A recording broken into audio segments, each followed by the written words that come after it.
Moonlit souls, welcome back to Wolf Heart Tales. Before we dive into tonight's twisted tale of fated mates, hidden prophecies, and a mother's desperate flight from destiny, make sure you've howled at that like button and joined our pack by subscribing. Type werewolf in the comments if you're ready for a story that will leave you breathless. Tonight, we're unraveling a 12-chapter epic about a woman who ran from her soulmate to protect a secret that could unite or destroy every wolf pack in existence. This is the story of Calla, Reese, and little Cora, the prophecy child who holds the moon's voice in her tiny hands. Let's begin. Chapter 1: The Market. The autumn sun hung lazy over Shenvale's market square, but Calla moved through the crowd like a ghost. Hood pulled low despite the warmth. 3 years she'd perfected this, the art of being invisible. 3 years of looking over her shoulder. 3 years of telling herself she'd made the right choice. Mama, I want the honey cakes. Calla's heart clenched at her daughter's voice cutting through the marketplace chatter. Cora. Her little moon. 3 years old with auburn hair that caught fire in sunlight and eyes that sometimes seemed far too old for her small face. Little moon, Calla whispered, pulling Cora closer. Her fingers trembled as she gripped the small hand tighter. We buy only bread today. The weight of eyes pressed against her skin. Not unusual, strangers always drew attention in border towns like Shenvale. But today felt different. The air itself tasted metallic, charged, like the breath before a storm breaks. Pretty lady needs no hood on such a fine day. The baker's voice carried across 3 stalls, his smile too wide, too interested. His eyes lingered. Calla grabbed the bread, tossed coins onto the weathered counter. Thank you. She turned fast, too fast, and her pulse spiked. Cora was gone. Cora. Panic sharpened her voice to a blade. The crowd seemed to thicken, bodies pressing closer, suffocating. Where is she? There, auburn hair bobbing between market-goers. But Cora had stopped moving. She stood frozen, staring up at someone Calla couldn't see through the press of bodies. Calla's wolf stirred for the first time in months, a warning growl deep in her mind. Excuse me, mister. Cora's voice, clear as bells, innocent as death. You have the same moon mark as my mama. The world stopped. Calla shoved through the crowd, bread forgotten, heart hammering against her ribs like a trapped bird. No, no, no. They'd been so careful. She'd hidden the crescent-shaped birthmark behind her left ear for 3 years. Hidden what it meant, what she was. Then she saw him. Reese Nightshade, alpha of the Northern Ridge Pack. 6.5 feet of lethal muscle and barely contained power. His presence made the crowd instinctively step back, creating a circle of empty space. Black hair fell past his shoulders. Ice blue eyes, wolf eyes, fixed on Cora with an expression Calla had never seen on his face. Absolute shock. The little girl, unaware she'd just detonated Calla's entire life, reached up and tugged at his hand. See? Right here. Cora pointed behind her own small ear with chubby fingers. Mama has one just like yours. Are you family? Reese's entire body went rigid. Calla felt it even from 10 feet away, his wolf surging beneath his skin. Amber light flickered in his eyes for just a heartbeat before he controlled it. But she'd seen it. Recognition. Hunger. Claim. Their eyes met across the space. 3 years ago, Calla had run from this man the night before their bonding ceremony. Run from the mate bond the moon herself had forged. Run from a love that terrified her more than any enemy. She'd thought she could outrun destiny. She'd been wrong. Reese's lips parted. Calla. Her name in his mouth after 3 years of silence hit like a physical blow. Cora beamed up at him, oblivious. Do you know my mama? Yes, Reese said softly, never breaking eye contact with Calla. I know your mama very well. Calla grabbed Cora and ran. Her feet pounded cobblestones. Cora clutched against her chest, confused tears starting. Mama, why are we running? It's a game, baby. Remember our games? Behind them, silence, which terrified Calla more than pursuit. Reese Nightshade didn't need to chase through crowded streets. He was alpha. He'd have protocols. Plans. He's been searching for 3 years, she realized with sickening clarity. He knew exactly what to do when he found me. She ducked into an alley. Then another. The maze of Ashenvale's old quarter. She'd memorized every twist for exactly this moment. The Whispering Bones mill stood at the town's edge. Abandoned. Their emergency shelter. Almost there. Brave girl, she gasped. The mill door hung crooked. She shoved inside, set Cora down, barricaded the entrance with a rotting beam. Her hands shook as she pulled their emergency pack from behind loose floorboards. Money. Clothes. Dried food. Everything they needed to disappear. Again. Mama's scaring me, Cora whimpered. Golden brown eyes, his eyes, filled with tears. Calla knelt, cupping her daughter's face. I'm sorry, baby. We're playing hiding, remember? Like we practiced? Before Cora could answer, the temperature plummeted. No need to hide, little one. The voice came from shadows in the corner. Deep. Familiar. Devastating. Though your mother calls you that too, I notice. Calla spun, shoving Cora behind her. Reese stepped into dusty light streaming through broken windows. He'd changed from the formal attire she glimpsed at the market into dark hunting clothes. Leather and steel. This was the predator, not the politician. How did you? Her voice broke. His smile held no warmth. Get here first? I've searched every abandoned building within 100 miles these past 3 years, Calla. Looking for my mate, who disappeared the night before our bonding ceremony. I'm not your mate, she said. The words tasted like ash. The pull between them was already reawakening, that invisible thread the moon had woven between their souls. Her wolf stirred after years of forced silence, whimpering. Mate. Mate. Mate. Liar. He moved closer, each step deliberate. Your wolf recognizes mine. Even now I can feel her calling. Stop. Calla pulled the small silver knife from her boot. It burned her palm like acid, but it was the only thing that could hurt him. I'll use this. His laugh was dark, rich. On me? Or on yourself? Because we both know you won't hurt the child, Calla. And those are your only options for keeping me away. Mama? Cora peeked around Calla's legs, fear forgotten, replaced by curiosity. Is he really family? He smells like forest, like the dreams. Reese's expression shifted. The hardness cracked. Dreams? What dreams? Cora said simply. The wolf dreams. With a big black wolf who watches us. The blood drained from Calla's face. Cora, no. She dreams of me. Reese's voice went deadly soft. His molten gaze snapped back to Calla. She dreams of my wolf. This was the secret Calla had buried deepest. Cora, despite supposedly having a human father, carried the gift of wolf dreams. Moon magic touched her, marked her, though she'd never shifted. She's not yours, Calla said desperately. No.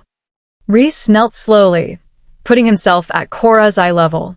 The little girl, fearless, stepped closer. Tell me about your dreams, little one. The black wolf is sad, Cora whispered, sharing a secret. He looks for someone in the forest. Sometimes there's a silver wolf too, but she hides. Reese's jaw clenched. The silver wolf. Calla's wolf form. The one she'd suppressed for 3 years until it physically hurt. Cora, we need to go. Calla grabbed her daughter's hand. Reese moved faster. Not touching either of them, simply positioning himself between them and the door. 3 years, Calla. His voice carried 3 years of anguish. 3 years of my wolf slowly going mad. The pack thinks I'm cursed, unable to find my moon-blessed mate. And here you are, hiding in my own territory. I wasn't hiding from you, she snapped. His eyes sharpened. Then who? A howl split the air. Long victorious. Far too close. Then another. And another. Calla's legs nearly gave out. She knew those howls. I will never forget them. The razor claw pack, she whispered. Reese growled. The sound purely wolf. Malachi's mongrels. Here. His eyes found hers. They found you. She held Cora tighter. They always find us. Why? His question was a demand, but before she could answer, the door exploded inward. Chapter 2. Blood and Silver. 3 wolves burst through the shattered doorway. Massive. Scarred.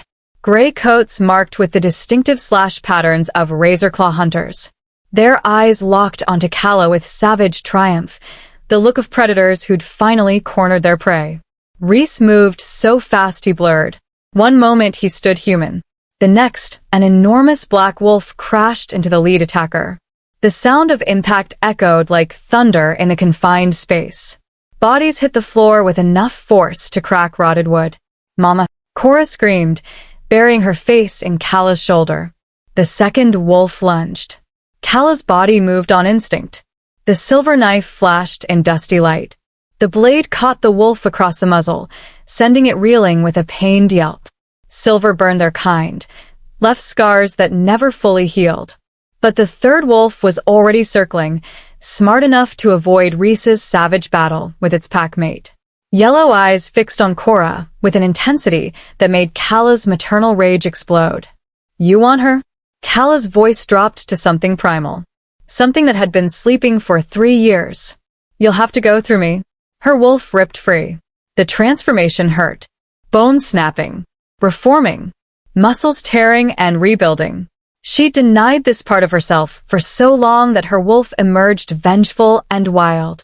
Silver fur erupted across her body as she became the thing she'd tried to forget. The razor-claw wolf barely had time to react before she was on him. Fury lent her strength. They rolled, snarling and snapping, crashing into walls. Dust exploded around them. Through the chaos of battle, she heard Rhys, a roar of pure rage as he tore through his opponent.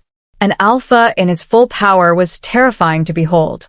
The razor-claw wolves were large, battle-hardened, but Rhys was massive. His black coat seemed to absorb light, and his jaws. Pretty wolf. Cora's delighted cry cut through everything. Calla's wolf form spun to see her daughter reaching toward her with wonder, not fear. But that moment of distraction cost her. Teeth sank into her shoulder, dragging her down. The pain was excruciating. She twisted, trying to break free. But the razor-claw wolf was heavier, stronger, and trained for this. Its teeth found her throat. A black mountain of rage slammed into her attacker. Rhys didn't just fight the wolf. He destroyed it. When he finally stepped back, the razor-claw hunter didn't move again. Silence fell, broken only by harsh breathing. Rhys's wolf turned to her. Calla saw what 3 years had done to him. Beneath the alpha's power was something raw. Wounded. His wolf had been searching. Always searching for its lost mate. She shifted back to human, gasping at the pain in her shoulder. Blood seeped through her torn shirt, warm and sticky. Rhys transformed beside her, immediately examining her wound with gentle fingers that contrasted sharply with the violence he'd just displayed. "Don't touch me," she whispered. But her protest was weak. The mate bond sang between them despite everything. Despite 3 years. Despite the lies.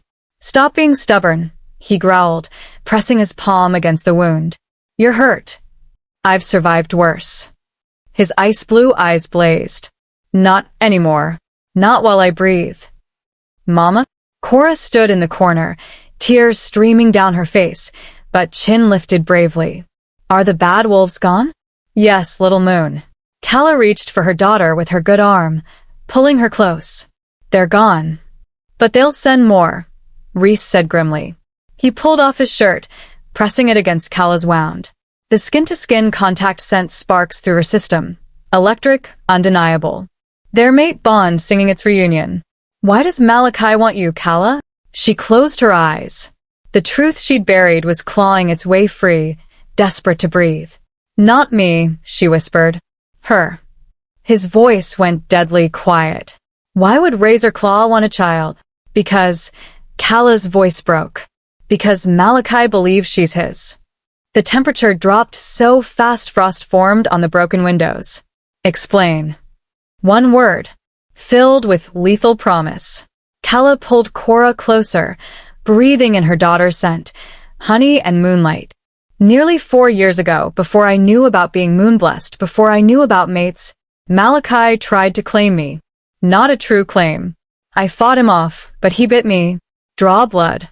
She touched her shoulder blade, where the scar still burned. By pack law in Razorclaw territory, it made me his. Reese's growl made the building shake. I ran, she continued quickly. Found sanctuary with the Northern Ridge pack. With you. When I discovered we were mates, I thought I was saved. Thought the moon had given me a way out. Her laugh was bitter. But the night before our ceremony, Malachi sent a message. He'd challenge you for me. A blood challenge. To the death. I would have killed him, Reese said flatly. Or, he would have killed you. Calla stroked Cora's hair as the child clung to her. Either way, I'd lose. So I ran. I discovered I was pregnant a month later. Let everyone think it was from a human encounter somewhere along the road. But when she was born with the moon gift. Reese's voice was soft with understanding. He thinks she's his, Calla finished. A Razorclaw heir with moon magic. He'll never stop hunting us. Reese was silent for a long moment. Then, she's not his. No, Calla said softly. She's not. She's mine. Not a question. A statement. Calla met his eyes. Born exactly 9 months after our last night together. When we couldn't wait for the ceremony. Her voice dropped to a whisper. That night in the grove. Wonder replaced the anger in his expression. Our daughter. Mama needs bandages, Cora interrupted, her practical 3-year-old mind focused on the immediate problem. The bad wolves hurt her. Reese lifted them both gently despite Calla's protests. My pack house will be safe. We'll. No. Calla struggled weakly. I can't bring this danger to your pack. You're bringing our daughter home, he said firmly. Where you both should have been all along. New howls erupted outside. Many howls. Malachi hadn't sent 3 wolves. He'd sent 30. Up, Reese commanded. He lifted Calla despite her protests, her shoulders screaming in agony. Hold Cora tight. Through broken windows, shapes moved in the deepening twilight. Too many shapes. Encircling the mill. The underground, Calla gasped, remembering. The old mining tunnels. There's an entrance in the mill's basement. Reese didn't question how she knew. 3 years of hiding, she'd have mapped every escape route. He kicked aside rotted boards, revealing stone steps descending into darkness. I can't see, Cora whimpered. I've got you, brave girl. Reese's voice gentled for the child. His eyes, wolf eyes now, glowed amber in the dark, providing just enough light. Hold on to your mama and me. They descended into earth-scented blackness. Above, the thunder of paws onward announced the Razorclaw pack's arrival. Snarls and frustrated howls echoed as they found the mill empty. They'll track our scent, Calla whispered. Let them try. Reese navigated the tunnels with surprising confidence. These connect to the old pack grounds. My territory. How do you know? 3 years of searching taught me every hidden path, Calla. Every possible place you might hide. Every route you might take if you ran again. The pain in his voice cut deeper than claws. They moved through winding passages, some so narrow Reese had to turn sideways. Cora stayed silent, her little fingers gripping tight. Such bravery in someone so small. After 20 minutes, fresh air touched their faces. Reese paused at a metal grate covering the tunnel exit, listening. Then he pushed it aside, lifting them into moonlight. They emerged in a grove of ancient oaks, their massive trunks silver in the moon's glow. Sacred ground. Calla felt it immediately, primordial magic humming here. Wolf magic from centuries past. The Moon Grove, she breathed. She'd heard of it but never seen it. Where Northern Ridge alphas brought their mates for bonding ceremonies. Where she should have stood 3 years ago. Fitting, isn't it? Reese set her down carefully, though his arm remained around her waist. We've come full circle. Howls erupted from the tunnel. Razorclaw had found their trail. But answering howls rose from the forest. Dozens of them. Northern Ridge wolves responding to their alpha's call. Your pack, Calla said. Our pack, he corrected. If you'll stop running long enough to accept it. Dark forms melted from between the trees. Massive wolves, healthy and strong. Nothing like razor claws scar hunters. They formed a protective circle, facing outward, ready for battle. Through the tunnel grate, razor claw wolves began emerging, only to freeze as they realized where they were. Sacred ground. Neutral territory by timeless law. Violence here would curse the aggressor. A final wolf emerged, larger than the rest, gray-white with a scarred muzzle. It shifted, becoming a man Calla had hoped never to see again. Malachi Bloodfong stood naked and unashamed. His body was a roadmap of violence, scars layering scars. A strange silver scar marked his left shoulder, still weeping after all these years. Dark eyes fixed on Calla with possessive hunger. Hello, little silver. His voice was rough, cruel. You've led me on quite a chase. Reese stepped forward, power radiating from every line of his body. She's not yours, Malachi. Isn't she? Malachi smiled, revealing teeth too sharp for human form. I marked her. Draw blood. By old law. Your mark means nothing. Reese's voice carried an alpha command that made every wolf present straighten. She bears the moon's blessing. She's my fated mate. Fated. Malachi laughed. If she was truly yours, she wouldn't have run, would she? The words hit their target. Calla felt Reese tense beside her. Mama, Cora whispered suddenly, her voice strange. The ugly man feels wrong. Every wolf present turned to the child. There was something in her voice, authority that shouldn't exist in someone barely 3 years old. Malachi's eyes narrowed. My daughter. Come here, pup. No. Cora pressed closer to Calla. You're not my papa. You smell like old blood and mean things. Children can be taught manners, Malachi said, stepping forward. Northern Ridge, wolves growled in warning. Give me what's mine, Nightshade, and we leave peacefully. Nothing here is yours. Reese's control was fraying. His wolf wanted blood. No. Malachi's smile widened. Then let's settle this properly.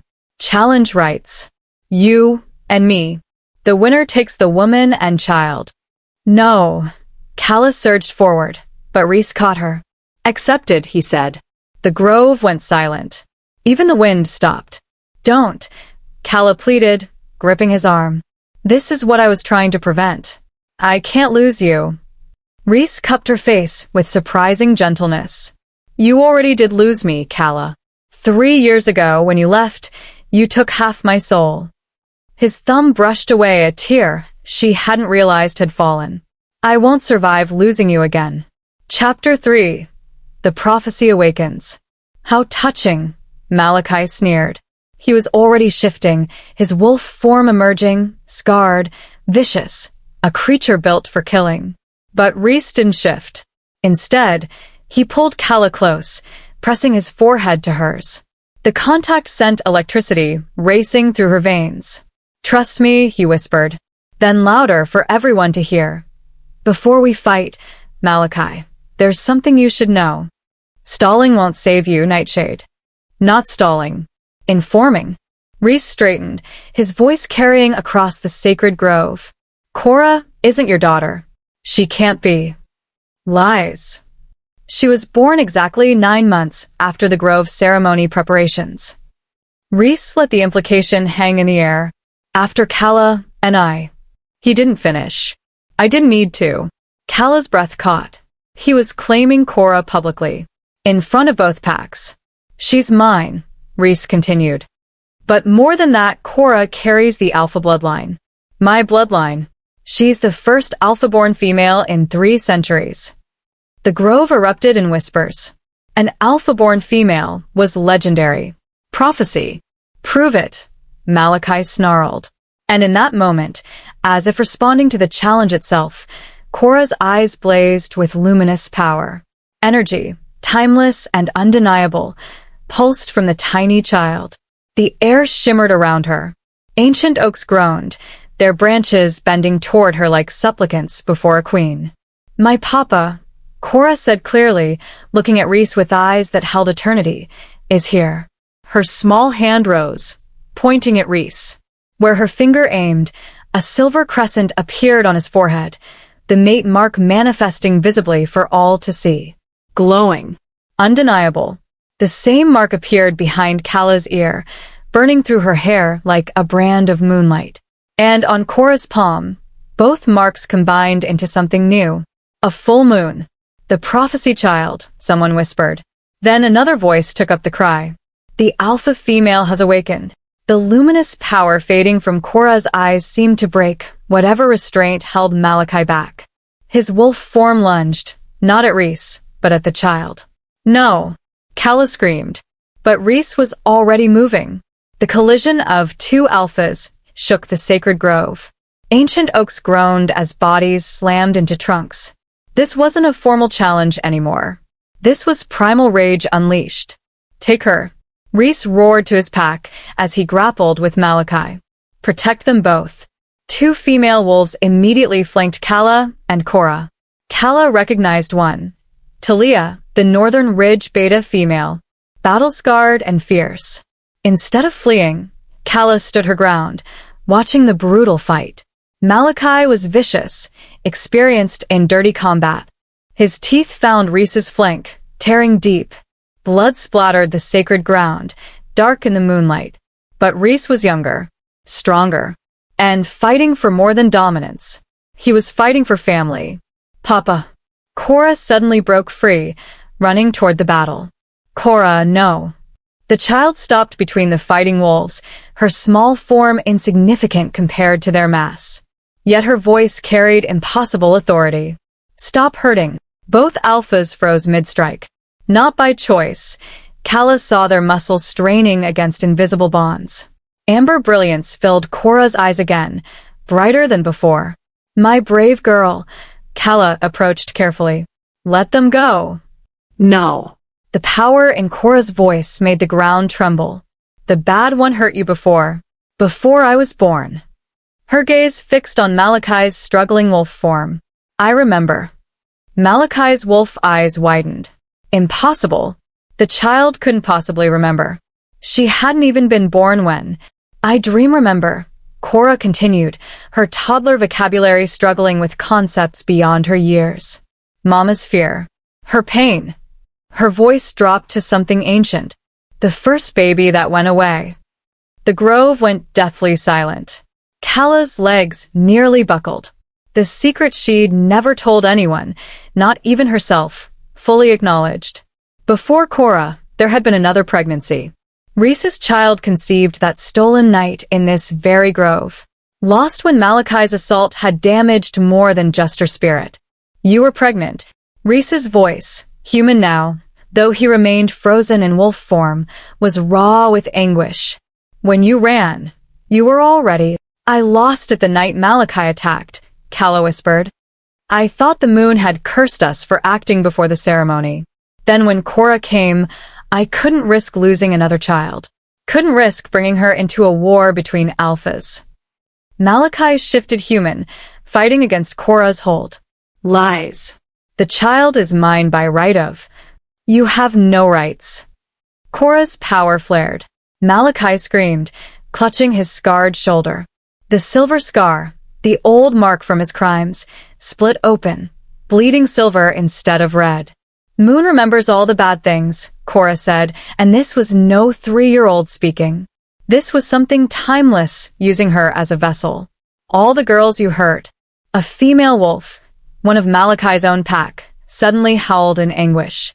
Then another. The sound of old wounds reopening. "The alpha female," Talia breathed, reverence in her voice. "The prophecy.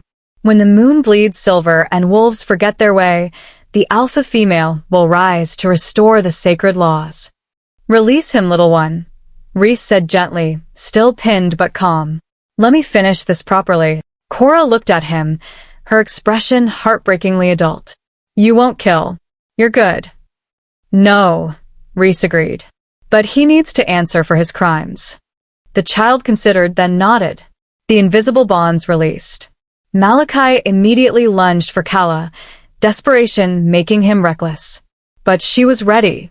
Her silver knife, still coated with wolfsbane from the earlier fight, found its mark. His thigh. The poison ensured he couldn't shift to heal. He collapsed, howling in rage and pain. By pack law, Reese stood human now, blood running from wounds but authority unshaken. I call for judgment. Malachi Bloodfong stands accused of force marking, assault on a moonblessed mate, and the death of an unborn alpha heir. You have no proof. Malachi snarled through gritted teeth. The moon itself is proof. Reese gestured to Cora. The alpha female has spoken of your crimes. Your own mark bleeds silver, because the moon remembers. The Razorclaw wolves, who had watched in growing horror, began backing away. Even they wouldn't follow someone marked by moon justice. Malachi Bloodfong, Reese continued formally. You are hereby exiled from all pack territories. Any wolf who aids you shares your curse. This isn't over. Malachi struggled to his feet, the wolf's bane making him weak. The old laws. The old laws are why you're still breathing, Reese growled. Leave. Now. Malachi limped toward the forest, abandoned by his pack. At the tree line, he turned back, eyes finding Calla with hatred that promised return. Then he was gone. The grove exhaled collectively. Cora swayed, the amber brilliance fading completely. Mama, she said in her normal 3-year-old voice, sleepy. Calla caught her as she collapsed, the child's body burning with fever from channeling power too vast for her small form. She's too young, Talia said, shifting human and immediately checking the child. Her body can't handle that level of moon magic yet. Will she be all right? Reese knelt beside them, wounds still bleeding but ignored. She needs pack healers. Now. Reese lifted Cora gently, while Calla swayed on her feet, suddenly exhausted. I can walk. No. He adjusted his hold to support her too. You've walked alone for 3 years, Calla. Let me carry you both. The pack won't accept me, she protested weakly. I ran from their alpha, denied them their Luna. Look, Reese said softly. The Northern Ridge wolves had formed a circle, but facing inward. Heads lowered in submission. Not to Reese. To her. To Cora. They've been waiting for you to come home, Reese murmured. We all have. As they moved toward pack territory, Calla felt something she hadn't experienced in 3 years. Safety. But also terror. Because now she had everything to lose. Reese, she whispered as the pack house came into view through the trees. There's more. About why Malachi won't give up. His arms tightened around them both. Tell me. The alpha female prophecy. Cora isn't just meant to restore laws. She's meant to unite all packs under moon law. Calla's voice dropped. If Malachi controls her, he controls every pack, every territory, every wolf on this continent. Reese's jaw clenched. That's why you ran. Not just from him or me, but from her destiny. She's 3 years old. Calla's voice broke. How can she carry that weight? She won't. Not alone. Reese pressed a kiss to her forehead as pack members rushed forward to help. We're together now. All 3 of us. But as healers took Cora from his arms, her small hand fell open. On her palm, the full moon mark had turned black. A sign that darker forces than Malachi were stirring. And somewhere in the distant north, in a fortress built of silver and ash, a hunter sharpened his blessed blade and smiled. The prophesied child had awakened. Now the real hunt could begin. Chapter 4. The Shadows. The pack house infirmary smelled of sage and wolfsbane, healing and poison balanced carefully. Calla hadn't left Cora's side in 2 days. The child's fever raged. The moon mark on her palm shifted between black and silver like a living thing, pulsing with each labored breath. You need rest, Reese said from the doorway. He'd stood guard the entire time, letting Calla have space while ensuring no one disturbed them. I can't. Calla smoothed Cora's damp hair back from her forehead. What if she needs me? She'll need you strong, not exhausted. He entered, carrying a tray of food. Eat. Please. The simple domesticity, the alpha serving her, broke something inside Calla. Tears she'd held for 3 years finally fell. I'm sorry, she sobbed. For running. For hiding her. For the baby we lost. Rhys set the tray aside and pulled her close. Stop. You survived. You kept our daughter safe. That's everything. Our daughter, she repeated wonderingly.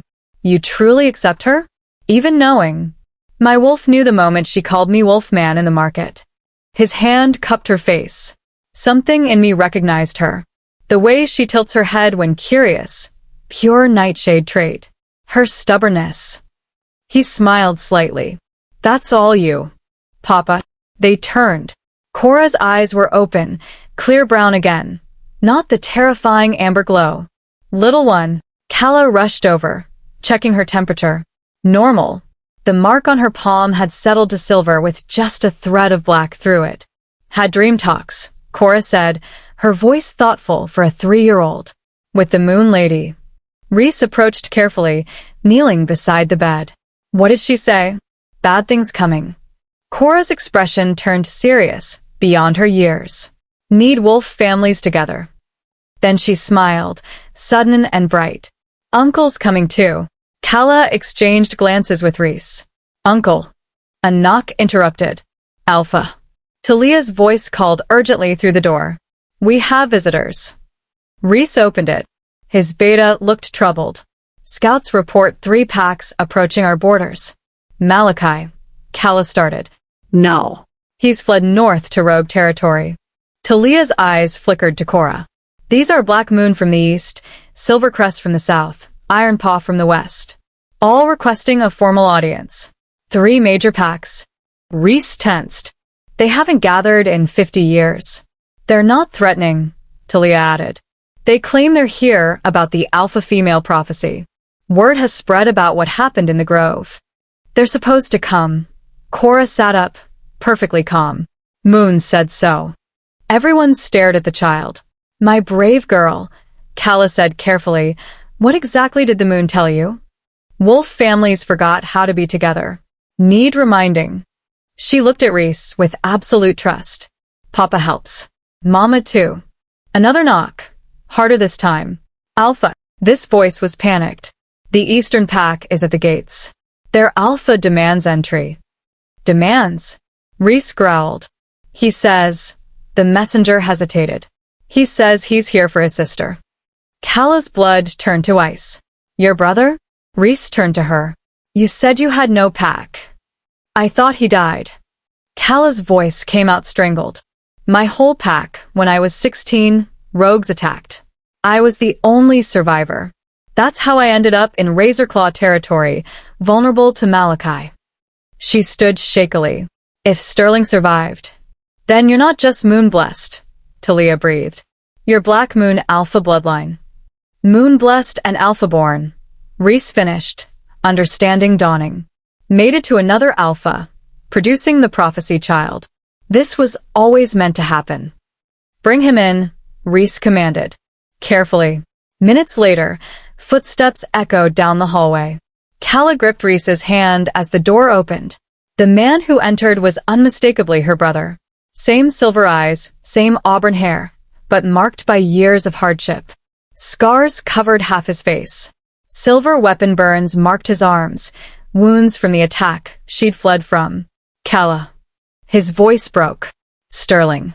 She flew into his arms, years of grief pouring out. I thought the rogues killed you. Almost did. Black Moon Patrol found me dying, but you'd vanished. He pulled back, studying her face. I searched everywhere.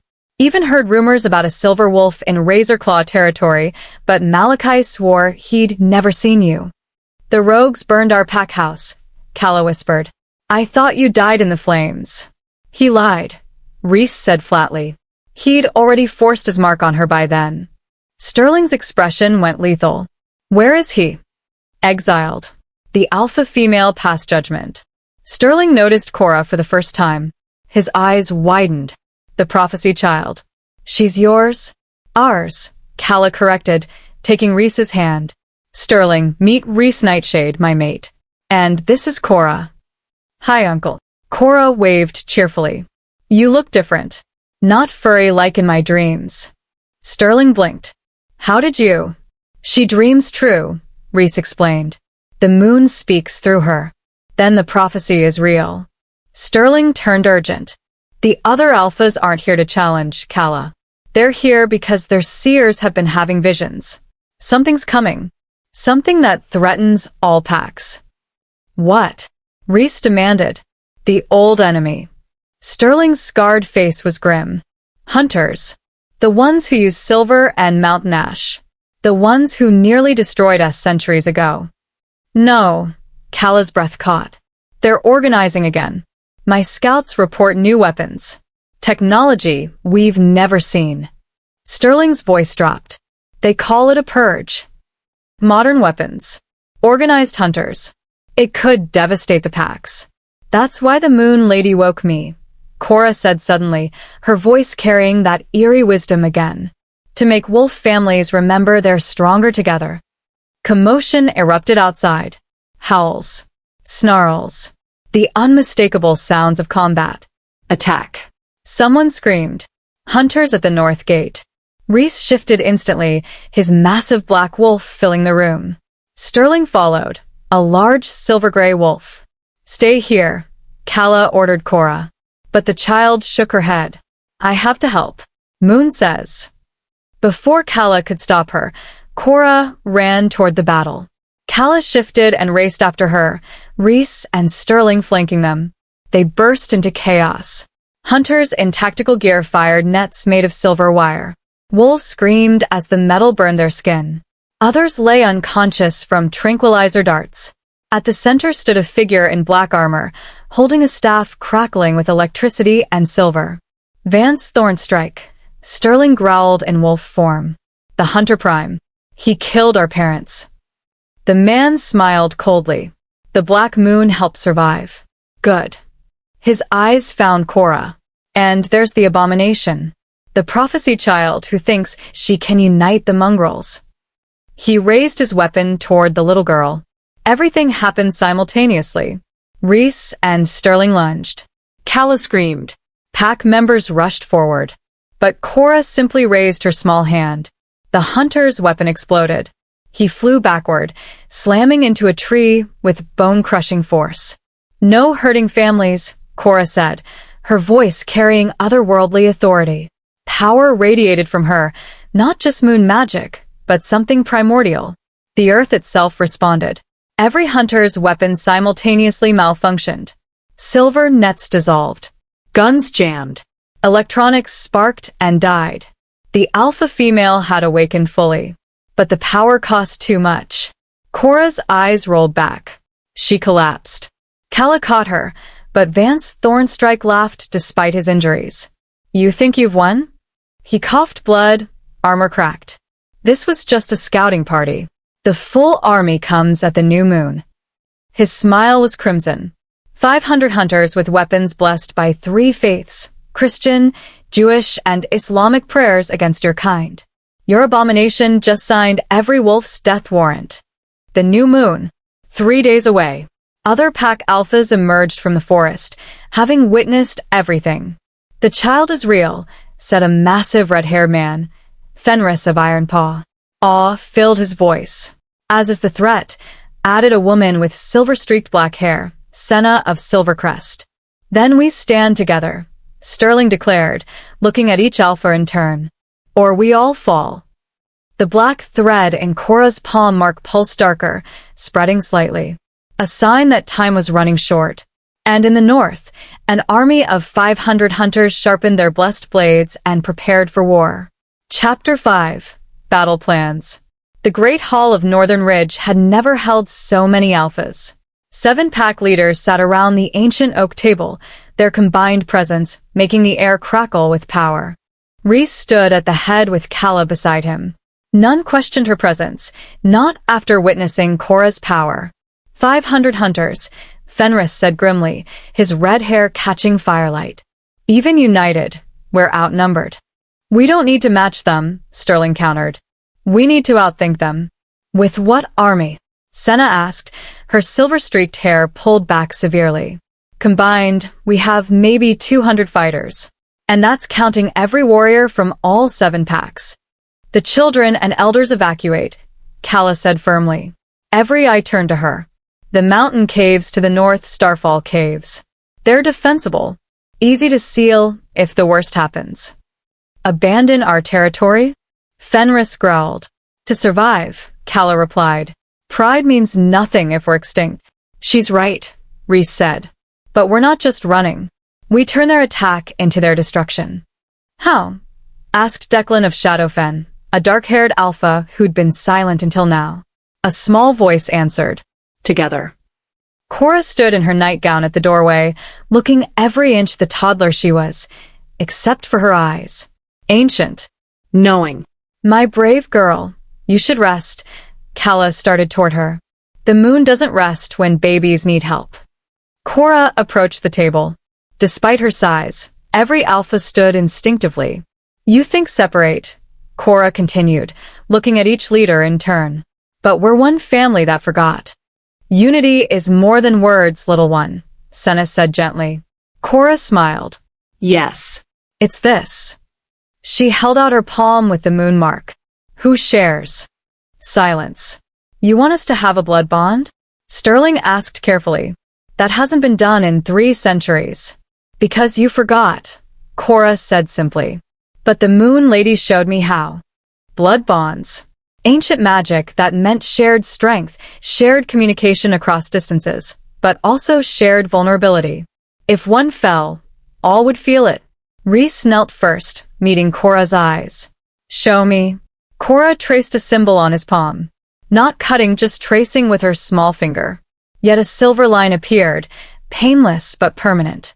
Like moonlight made solid. One by one, the alphas stepped forward. Sterling came second, then Ferris, Senna, Declan, Kieran of Stormwatch, Ronan of Frostmarch. When done, Cora placed her tiny palm on the center of the table. By moon and blood, 7 becomes 1. Until danger goes away. The marks flared simultaneously. Calla gasped as suddenly she could feel them all. Every alpha's presence in her mind. Not thoughts, but awareness. Location. Emotion. Strength. Incredible. Talia breathed from the doorway. Now we plan, Cora said, swaying. Rhys caught her gently. Now you rest, little moon. But we've got this, he promised. Thanks to you. After Cora was carried back to the infirmary, the real planning began. The sacred grove, Calla suggested. Moonfall Grove, where the ley lines converge. Moon magic is strongest there. Fight on sacred ground? Fenris questioned. Where our power peaks and their technology fails, Calla explained. Cora showed us, moon magic disrupts their weapons. On the ley lines, that effect will be amplified tenfold. It's sacrilege, Senna protested. The grove is for bonding ceremonies, not battles. These are humans bent on genocide, Rhys said firmly. The old laws don't protect them. The moon herself chose Cora to unite us. She wouldn't object to us defending her children on sacred ground. We funnel them there, Sterling added, studying the map spread across the table. Make it look like we're fleeing. Lead them exactly where we want them. Scouts here, here, and here, Rhys pointed, falling back in stages, drawing them deeper into our territory. What about Malachi? Declan asked quietly. He's fled to rogue territory. Could rally them against us while we're fighting hunters. The rogues won't follow him, Calla said. Not after the moon marked him. Rogues are superstitious. They'll see him as cursed. The planning continued for hours. Evacuation routes. Fighting positions. Fallback points. The blood bond hummed between them, making coordination seamless in a way it never could have been before. Finally, Rhys stood. We have 3 days. Evacuations begin at dawn. Every non-combatant to Starfall Caves. Warriors from all packs converge here by tomorrow nightfall. And if we fail? Senna asked quietly. We won't, Sterling said. Because for the first time in 3 centuries, we're not 7 packs. We're one family. The next 2 days blurred into controlled chaos. Calla helped coordinate evacuations, elderly wolves, nursing mothers, children. The caves could hold 500 easily, with natural springs for water and stores of preserved food. She watched young wolves say goodbye to parents heading to battle, watched mates embrace, knowing one or both might not return. Cora moved among them, touching hands, whispering words of comfort that seemed to calm even the most frightened. "She's remarkable," Talia said, watching the child. "I've never seen anyone so young carry such power with such grace." "She shouldn't have to," Calla replied quietly. "She should be playing, learning, being a child." "The moon chooses who she chooses," Talia said. And she chose well. By nightfall of the second day, warriors from all 7 packs had arrived. The training grounds transformed into a sea of wolves, 200 fighters preparing for war. Calla found Rhys on the keep's balcony, watching the organized chaos below. "Thinking too hard again?" she asked, echoing his words from days ago. He smiled slightly, pulling her close. "Remembering the last time we stood together before a battle." "We've never fought together," she said, confused. No. "But 3 years ago, I was preparing to challenge Malachi for you." His jaw clenched. "Then you vanished.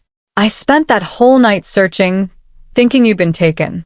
It never occurred to me you'd run." "Rhys." "I'm not angry," he said quickly. "Not anymore. You did what you thought you had to do to protect our daughter. I understand that now. I should have trusted you," Calla whispered. "Should have told you about the baby. About everything. You're telling me now." He turned her to face him. "That's what matters. We're together. We're bonded. And after this battle, we finish what we started 3 years ago." Her breath caught. "The bonding ceremony? If you'll have me." His smile was crooked.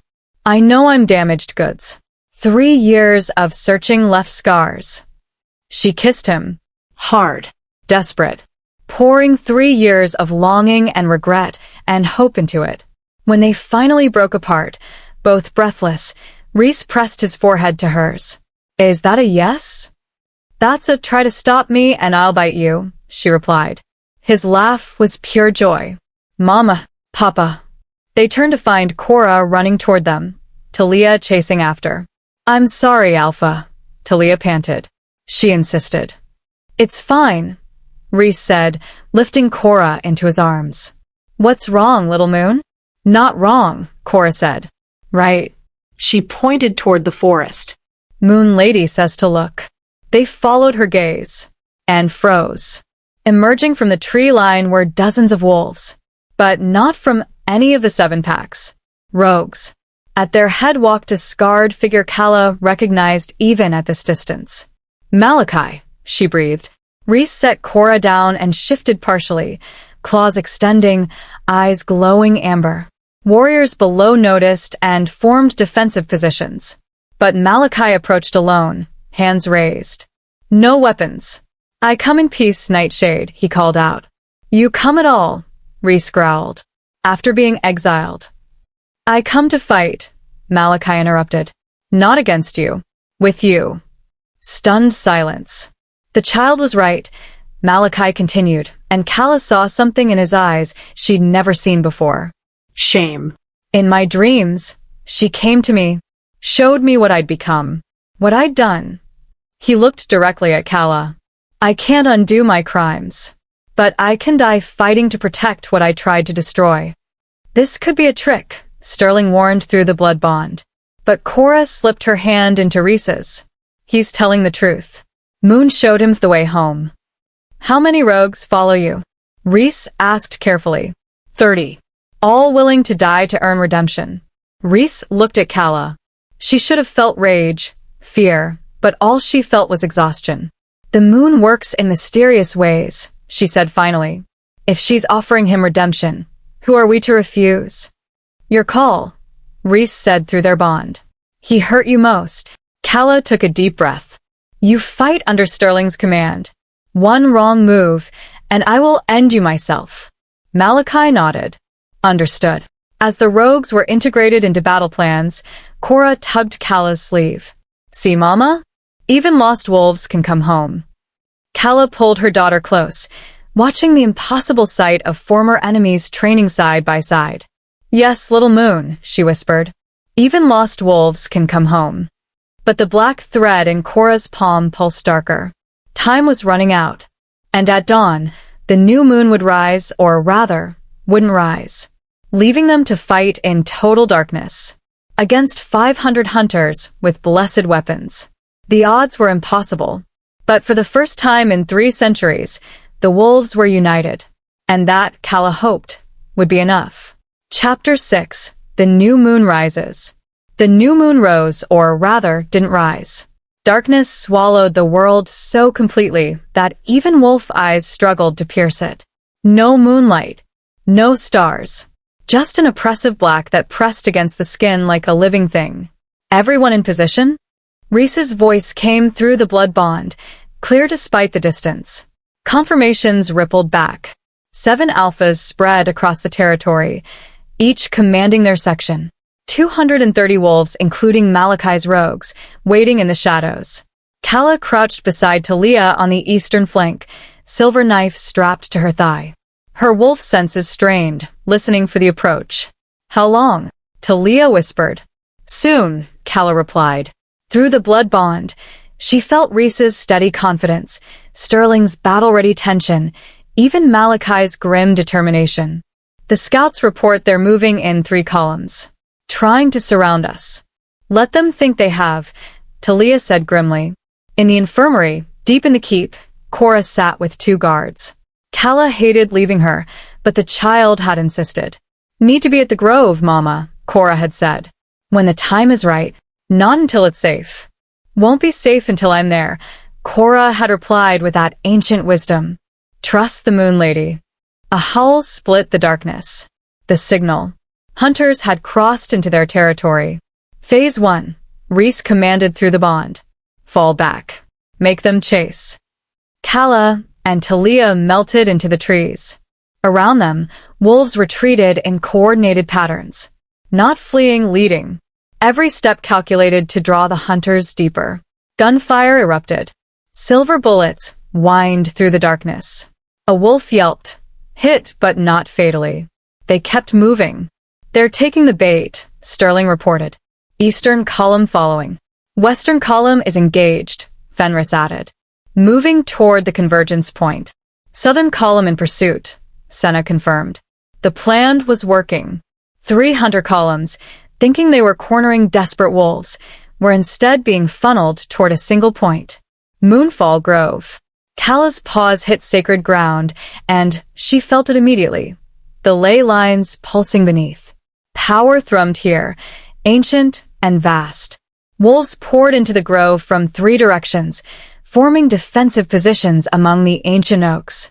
Calla shifted human, readying her knife. Positions, Reese commanded. He stood at the center, magnificent and terrifying. Beside him, Sterling and Malachi flanked the approach. The hunters burst through the trees. 500 strong, just as Vance Thornstrike had promised. Body armor. Night vision goggles. Blessed weapons gleaming even in the darkness. At their head, Vance himself. His armor had been repaired, and he carried a sword that radiated wrongness, silver, iron, and mountain ash forged together.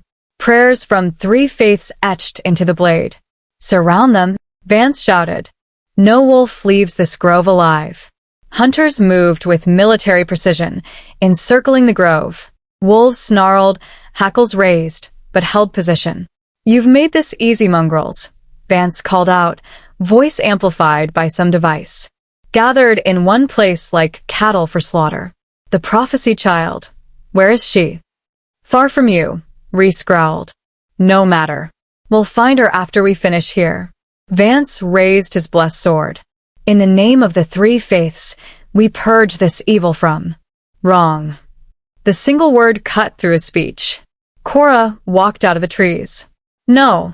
Calla screamed, lunging forward. But vines erupted from the earth, gently restraining her. Not hurting, just holding. The child walked calmly to the center of the grove, to the ancient stone where ley lines converged. She wore a simple white dress, and her auburn hair glowed with inner light. "You shouldn't be here, little monster," Vance said, but uncertainty flickered in his voice. "This is exactly where I should be," Cora replied. Her voice carried that otherworldly authority. "You bring weapons blessed by faith. But you forgot.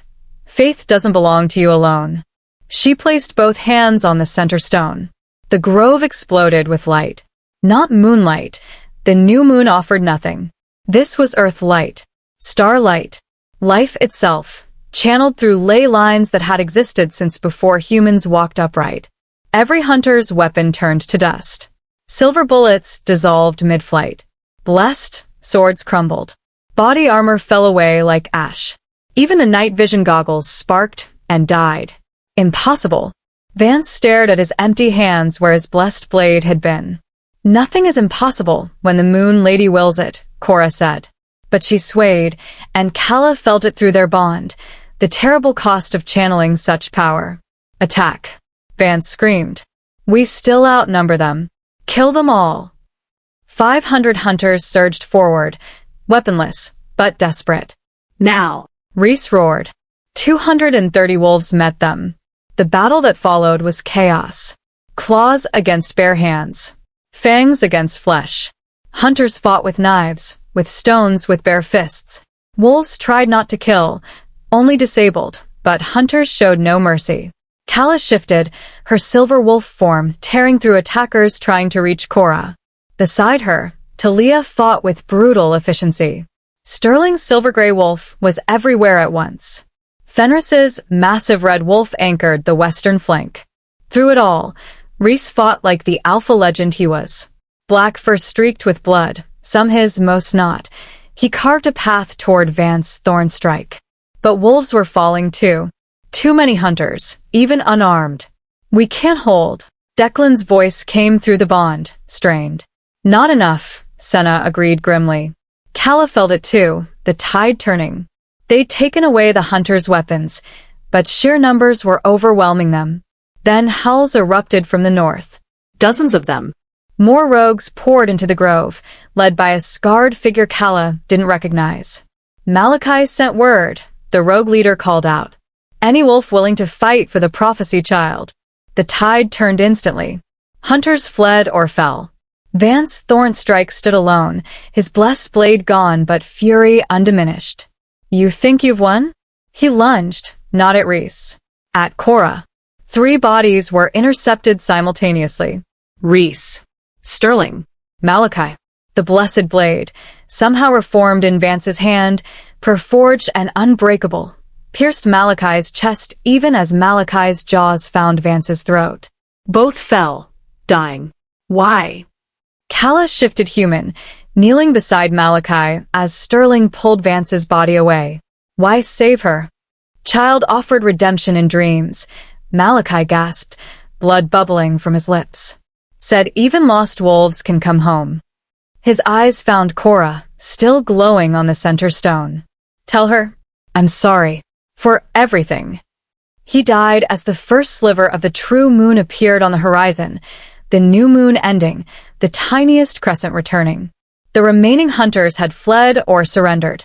The packs had won, united by a 3-year-old's wisdom and a monster's final redemption. Dawn found Cora standing at the grove's center, surrounded by wolves from 8 packs, including redeemed rogues. The light faded from her skin, leaving her looking impossibly small and fragile. Moon Lady is happy, she announced. Family is whole again. The black thread in her palm mark had vanished completely, leaving only pure silver. But Calla knew this was just the first test. The mark would darken again when the next threat arose. For now, though, they had won. And as exhausted wolves began treating wounded and honoring dead, Calla felt something she hadn't felt in years. Hope. Chapter 7. Healing and Promises. The aftermath of battle was always worse than the fighting itself. Calla moved through the grove, checking wounded, offering water, speaking quiet words of comfort. 23 wolves died. 47 injured. Numbers that would haunt her, but considering they'd faced 500 hunters, it was a miracle any survived. The hunters had lost over 200. The rest fled or were taken prisoner. What do we do with them? Fenris asked, gesturing to the captured hunters huddled under guard. Release them, Cora said. She sat on the center stone, looking exhausted but resolute.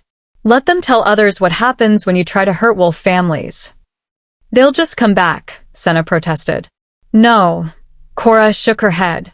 Moon Lady showed me. They're scared now. Really scared. They'll tell stories about the prophecy child who made weapons disappear. About wolves who united. Her ancient eyes surveyed the prisoners. Fear can teach better than death. Reese considered, then nodded. Strip them of anything that can harm them. Give them water and direction to the nearest human settlement. Then let them go. As wolves carried out the order, Sterling approached with a cloth bundle.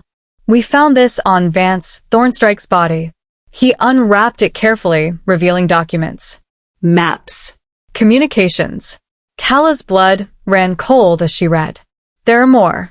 Other hunter organizations across 3 continents. This was just the North American chapter. Then the war isn't over, Declan said grimly. No, Reese agreed. But we have something now we didn't have before. He gestured to the wolves around them, 7 packs, rogues, all working together. Unity. The prophecy didn't just save us from one battle. It prepared us for a longer fight. The moon works in mysterious ways, Talia murmured. They buried their dead in the grove, beneath the ancient oaks. Each wolf was honored with howls that echoed through the forest. Even Malachi received full honors, his redemption recognized by all.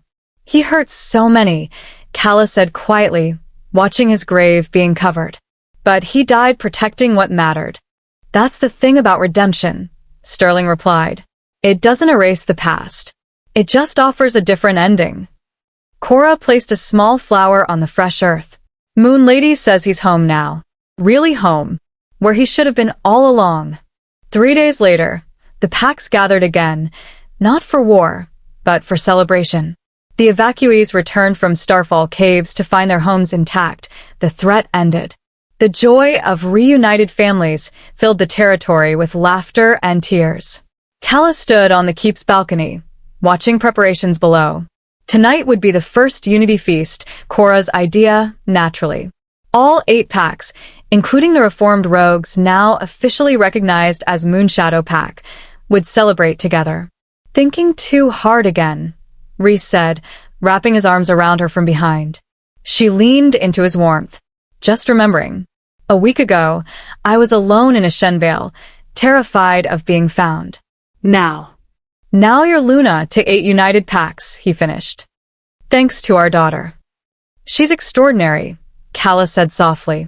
But I worry. She's 3 years old, Reese. She should be playing, not channeling moon magic and uniting territories. She will play, he assured her. Watch. Below, Cora raced through the courtyard with other young wolves. Her laughter rang out as Sterling, in wolf form, playfully chased them. For this moment, she was just a child. Happy. Free. She's found balance, Reese continued.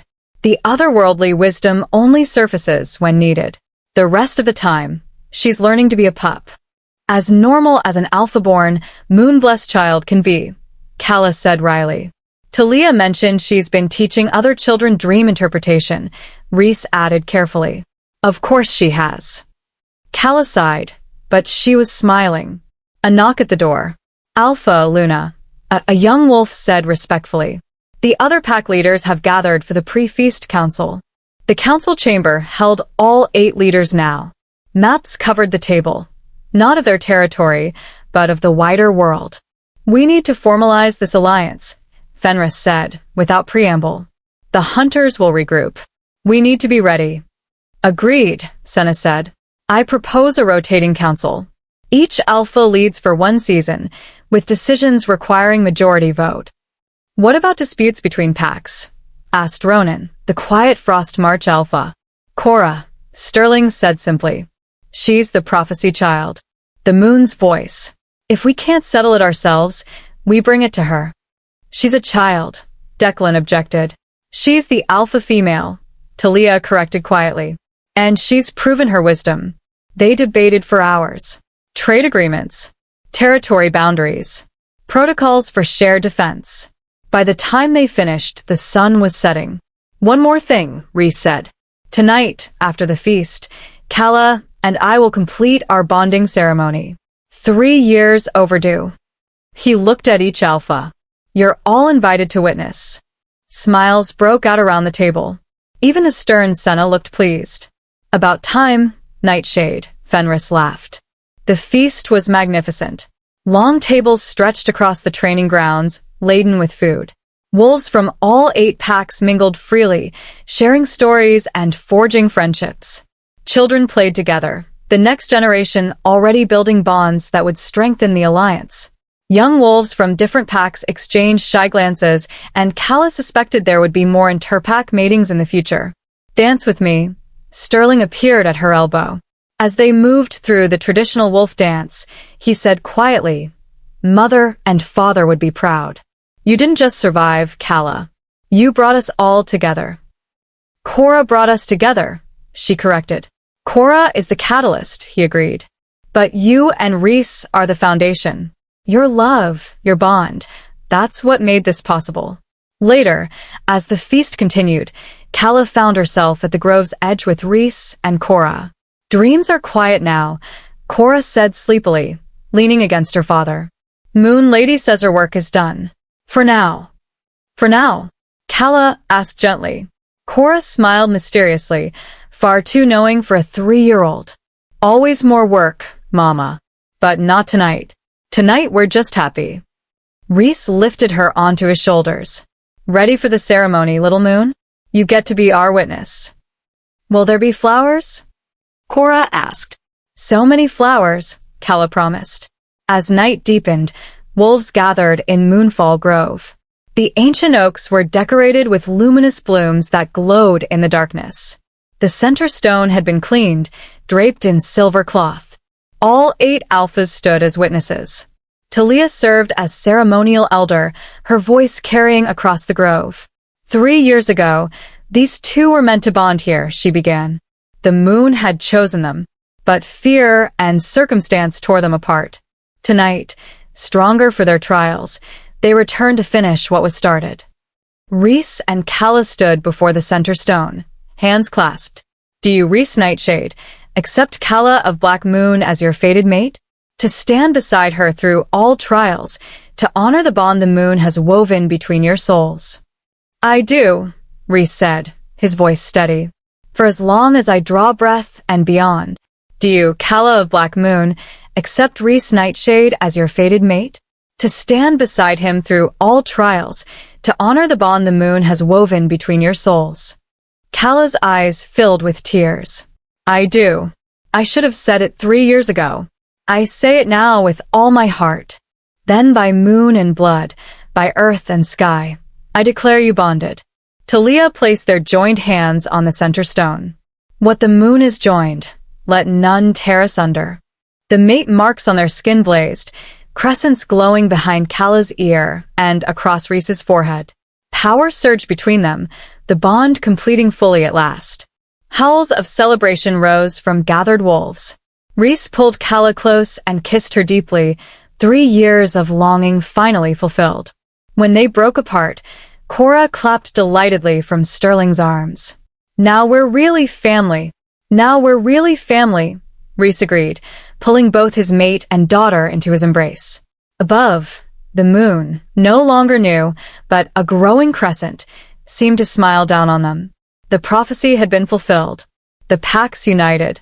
The whole family.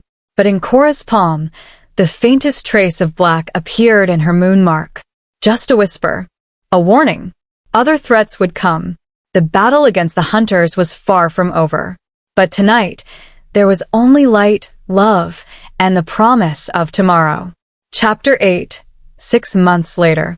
Winter had given way to spring, and the United Pack territory had transformed.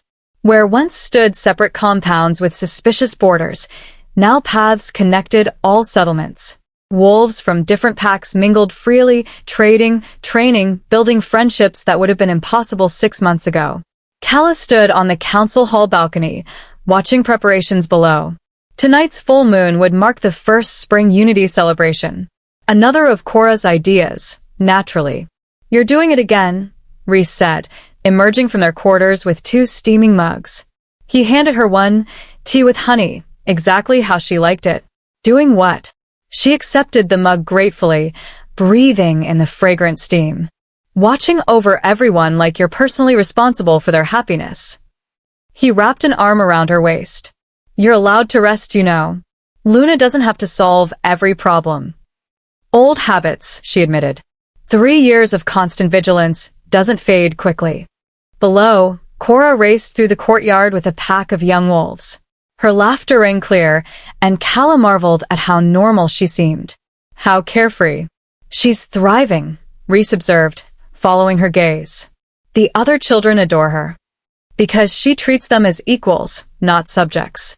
Calla smiled as Cora, still in human form, organized some elaborate game involving hiding and seeking. Though I've noticed she's been having the younger ones practice, listening to their wolves. Dream training, she calls it. Of course she has, Reese chuckled. Did I tell you she corrected Ferris on pack law last week? She didn't. She did. Cited some obscure moon statute from 3 centuries ago. He looked it up. She was right. Reese shook his head in wonder. Sterling said she's been helping settle minor disputes between packs. The wolves trust her judgment more than the council sometimes. Calla's chest tightened. She's 3.5 years old, Reese. She should be learning colors and shapes, not mediating territorial disputes. She does both, he assured her. This morning she asked me what color came after purple in a rainbow. Then she explained the spiritual significance of 7 colors representing 7 packs unified. He laughed. She's extraordinary, love. We have to let her be who she is. I know, Calla sighed. I just wish. A commotion at the eastern gate interrupted her thought. Wolves were gathering, voices raised in excitement rather than alarm. What's happening? Calla asked. Through their bond, Sterling's voice came clear. Sister, you need to see this. We have visitors. Reese and Calla exchanged glances and headed down. At the gates, 3 wolves in traveling cloaks were being greeted by Sterling and Talia. As Calla approached, one pushed back her hood, revealing silver hair and eyes that matched Sterling's. Auntie, the woman's face lit up. I was told you died with the others. Calla's world tilted. Vesper. Her cousin. 10 years older than Calla, she'd been away on a diplomatic mission when the rogues attacked Black Moon territory. Calla had assumed she died trying to return. They crashed together in a fierce embrace. I thought you were gone, Vesper sobbed.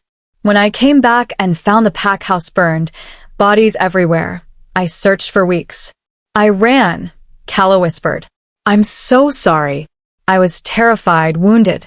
I just ran. Thank the moon you did.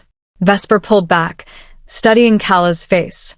I've been searching for survivors ever since. Heard rumors of a silver wolf in the north. Then stories started spreading about a prophesied child uniting packs. Her eyes widened. Is it true? The alpha female? Auntie Vesper. Cora had somehow appeared, squeezing through the crowd. You're late. Moon Lady said you'd come 3 days ago. Vesper stared. She, the child, knows. Everything, Sterling said dryly. You'll get used to it. Mostly. I brought others, Vesper said, gesturing to her companions. Survivors from Black Moon. 15 in total, scattered across territories. When word spread of the united packs, we started finding each other. Coming home. Calla's throat closed with emotion. 15 survivors. Her pack wasn't completely gone. You're all welcome, Reese said formally. Black Moon has a place in this alliance. Sterling leads your remnant now, but these halls have room for all who wish to stay. There's more, Vesper said, her expression turning grave. We've been tracking hunter movements. The North American chapter wasn't the only one planning attacks. We know, Reese said. Come. The council should hear this. In the council chamber, Vesper spread maps across the table. Red marks dotted 3 continents. European hunters are organizing. They call themselves the Silver Covenant, she explained. Based in the Alps, heavily armed, and they've been studying what happened here, learning from Vance Thornstrike's failure. How do you know this? Senna asked. Because I infiltrated them. Vesper's smile was sharp. Took human form, convinced them I was a researcher studying wolf behavior. I've been feeding them false information for months while gathering intel. Dangerous, Fenris observed with respect. Necessary, Vesper countered. The Silver Covenant believes the prophesy child is their greatest threat. They're developing weapons specifically designed to disrupt ley line magic. Calla's blood ran cold. They're targeting Cora? Not just her. All moon-blessed wolves. They think if they can sever our connection to moon magic, we become ordinary animals. Easy to hunt. Can they actually do that? Declan asked. I don't know, Vesper admitted. Their lead scientist is brilliant. He's been studying ancient texts, interviewing wolves who've been captured. She stopped, seeing their expressions. I'm sorry. I didn't have the resources to free them without blowing my cover. You did what you had to, Sterling said firmly. How long before they move? 6 months. Maybe less. They're waiting for the lunar eclipse in autumn. Believe the weakened moon magic will give them an advantage. Then we have time to prepare, Reese said. Vesper, you'll join our intelligence network. We need eyes on all hunter organizations. Already ahead of you, she replied. I have contacts in Asia and South America. Wolves who've been tracking hunter movements. With your permission, I'd like to organize a proper spy network. Granted, Reese said immediately. As the council discussed strategies, Calla noticed Cora slip into the chamber. The child approached the map, studying the red marks with disturbing intensity. Little Moon, what's wrong? Calla asked. Moon Lady showed me something, Cora said quietly. Her finger traced a path across the map, from Europe to their territory. Bad men are coming, different from before. They don't just want to kill wolves. Her ancient eyes met Calla's. They want to break the moon itself. Silence fell across the chamber. Break the moon? Fenris repeated carefully. What does that mean? She means they want to sever our connection to moon magic permanently, Vesper said, understanding dawning. I thought it was just a theory, but if the prophecy child confirms it, can they actually accomplish that? Senna demanded. Cora's expression was heartbreaking in its seriousness. If we let them reach the convergence point during the eclipse, yes, moon magic would go quiet. Forever. Where's the convergence point? Reese asked. Cora's fingers stabbed down on the map. Moonfall Grove. They're coming here, Calla whispered, to the sacred grove itself. When the eclipse happens, the ley lines will be most vulnerable, Vesper explained. If they can plant these devices, she pulled out a sketch diagram. At the convergence point during the eclipse, the disruption could be permanent. Then we don't let them get that far, Sterling said flatly. We need allies beyond our 8 packs, Reese decided. If the moon itself is at stake, every wolf territory should know. I'll send messengers, Fenris offered, to every pack on the continent. I'll contact the overseas packs I've been working with, Vesper added. If we're calling for help, we need numbers. 6 months, Calla said, looking at each leader. We have 6 months to unite not just 8 packs, but every wolf who walks under the moon. Cora climbed onto the table. Improper, but no one stopped her. Moon Lady says this is the real test. Not just fighting, but believing, trusting, coming together even when it's hard. We've done it before, Reese said, with conviction in his voice. We'll do it again. As the council continued planning, Calla pulled Cora aside. Are you scared, Little Moon? She asked gently. Cora considered. Yes. But also not. Moon Lady says being scared is okay. Scared means you understand what matters. She hugged Calla tight. We have a family now. All the wolf families together. That's stronger than any weapon. Calla held her daughter close, breathing in her scent of honey and moonlight. Outside, spring rain began to fall. Gentle. Cleansing. But on the horizon, storm clouds gathered. The real war was coming. And this time, it wasn't just about survival. It was about saving the moon itself. Chapter 9. The Gathering Storm. Messages went out to every known wolf pack across North America within days. The response was overwhelming and complicated. Silverpine refuses, Fenris reported at the morning council, frustration evident. Their alpha claims this is Northern Ridge propaganda to expand territory. Ironwood is considering, Senna added, but they want proof. They say prophecy children are myths, not reality. Then we show them, Sterling said. Invite their leaders here. Let them meet Cora, see the united packs with their own eyes. What about the Western Territories? Reese asked. Vesper consulted her notes. Stormridge, Shadow Peak, and Crimson Falls are all sending delegations. They've heard the stories but want to verify. The Night Runner pack is already on their way. Their alpha apparently had a vision about the eclipse. Over the next 3 weeks, wolves from across the continent arrived. Some came hopeful. Others are skeptical. A few openly hostile, convinced this was some elaborate power grab by Reese. Calla found herself playing diplomat more than Luna, hosting meetings, answering questions, telling the story of Cora's awakening over and over. They don't believe it, she told Reese one exhausted evening. Half of them think we're fabricating a threat to consolidate power. Then tomorrow's gathering will change their minds, he replied. Cora's agreed to speak to them all. The next day, 50 alphas and their betas assembled in the Great Hall, the largest gathering of wolf leadership in recorded history. Tension crackled in the air. Territorial instincts warred with curiosity. Old feuds simmered beneath polite words. Reese stood at the head of the table. Thank you for coming. I know many of you traveled far, and some harbor doubts about why you're here. So I'll be direct. The moon herself is under threat. And if the moon falls, we all fall with her. Dramatic words, Nightshade, said a scarred alpha from Silverpine. But I've heard no proof. Just stories about a child who supposedly channels moon magic. Children play pretend. Why should we risk our packs on fairy tales? Because the fairy tale is standing behind you, Cora's voice rang out. Every head turned. The child stood in the doorway, wearing a simple dress, her auburn hair loose. She looked impossibly small surrounded by so many powerful wolves. But her eyes held eternity. You're Alpha Kieran of Silverpine, Cora said, walking forward calmly. You lost your mate 8 years ago. Her name was Elena. She loved yellow flowers, sunflowers especially. You still keep her garden alive even though it hurts to tend it.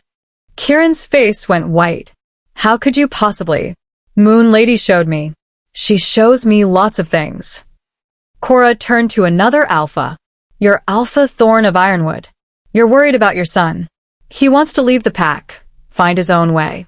You think if you force him to stay, he'll resent you. If you let him go, you'll lose him. Thorn stood abruptly. That's private. Nothing is private from the moon, Cora said gently. She sees all her children, knows all their hearts. She moved through the assembly, speaking to each alpha in turn, revealing private griefs, secret hopes, fears they'd shared with no one. Some wept. Others stared in stunned silence. Finally, Cora climbed onto the table to address them all. You think you came to judge if I'm real, she said. But you're here because the Moon Lady called you. Deep in your dreams, you felt it. Something's wrong. Something's coming. Her voice carried power beyond her years. The bad men who hunt us aren't just killing wolves anymore. They want to kill what makes us wolves. Our connection to moon magic. Our bond to each other. Our very souls. She held out her palm, and the moon mark blazed silver. Every wolf in the room felt it, a pull, a connection, like invisible threads linking them all to that glowing symbol. We can fight alone and die alone, Cora continued. Or, we can stand together. Be the family Moon Lady meant us to be. Her gaze swept the assembly. She's asking, will you answer? Silence. Then Kieran of Silverpine stood. I will. Silverpine stands with the prophecy child.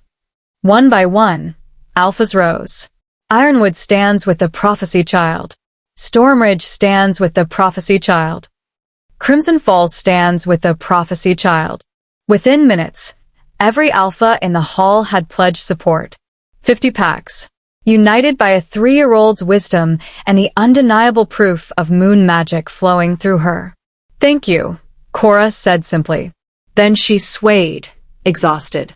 Calla caught her before she fell. I've got you, little moon. Did you do well? Cora whispered. You did perfect, Calla assured her. As pack healers checked Cora over, the real planning began.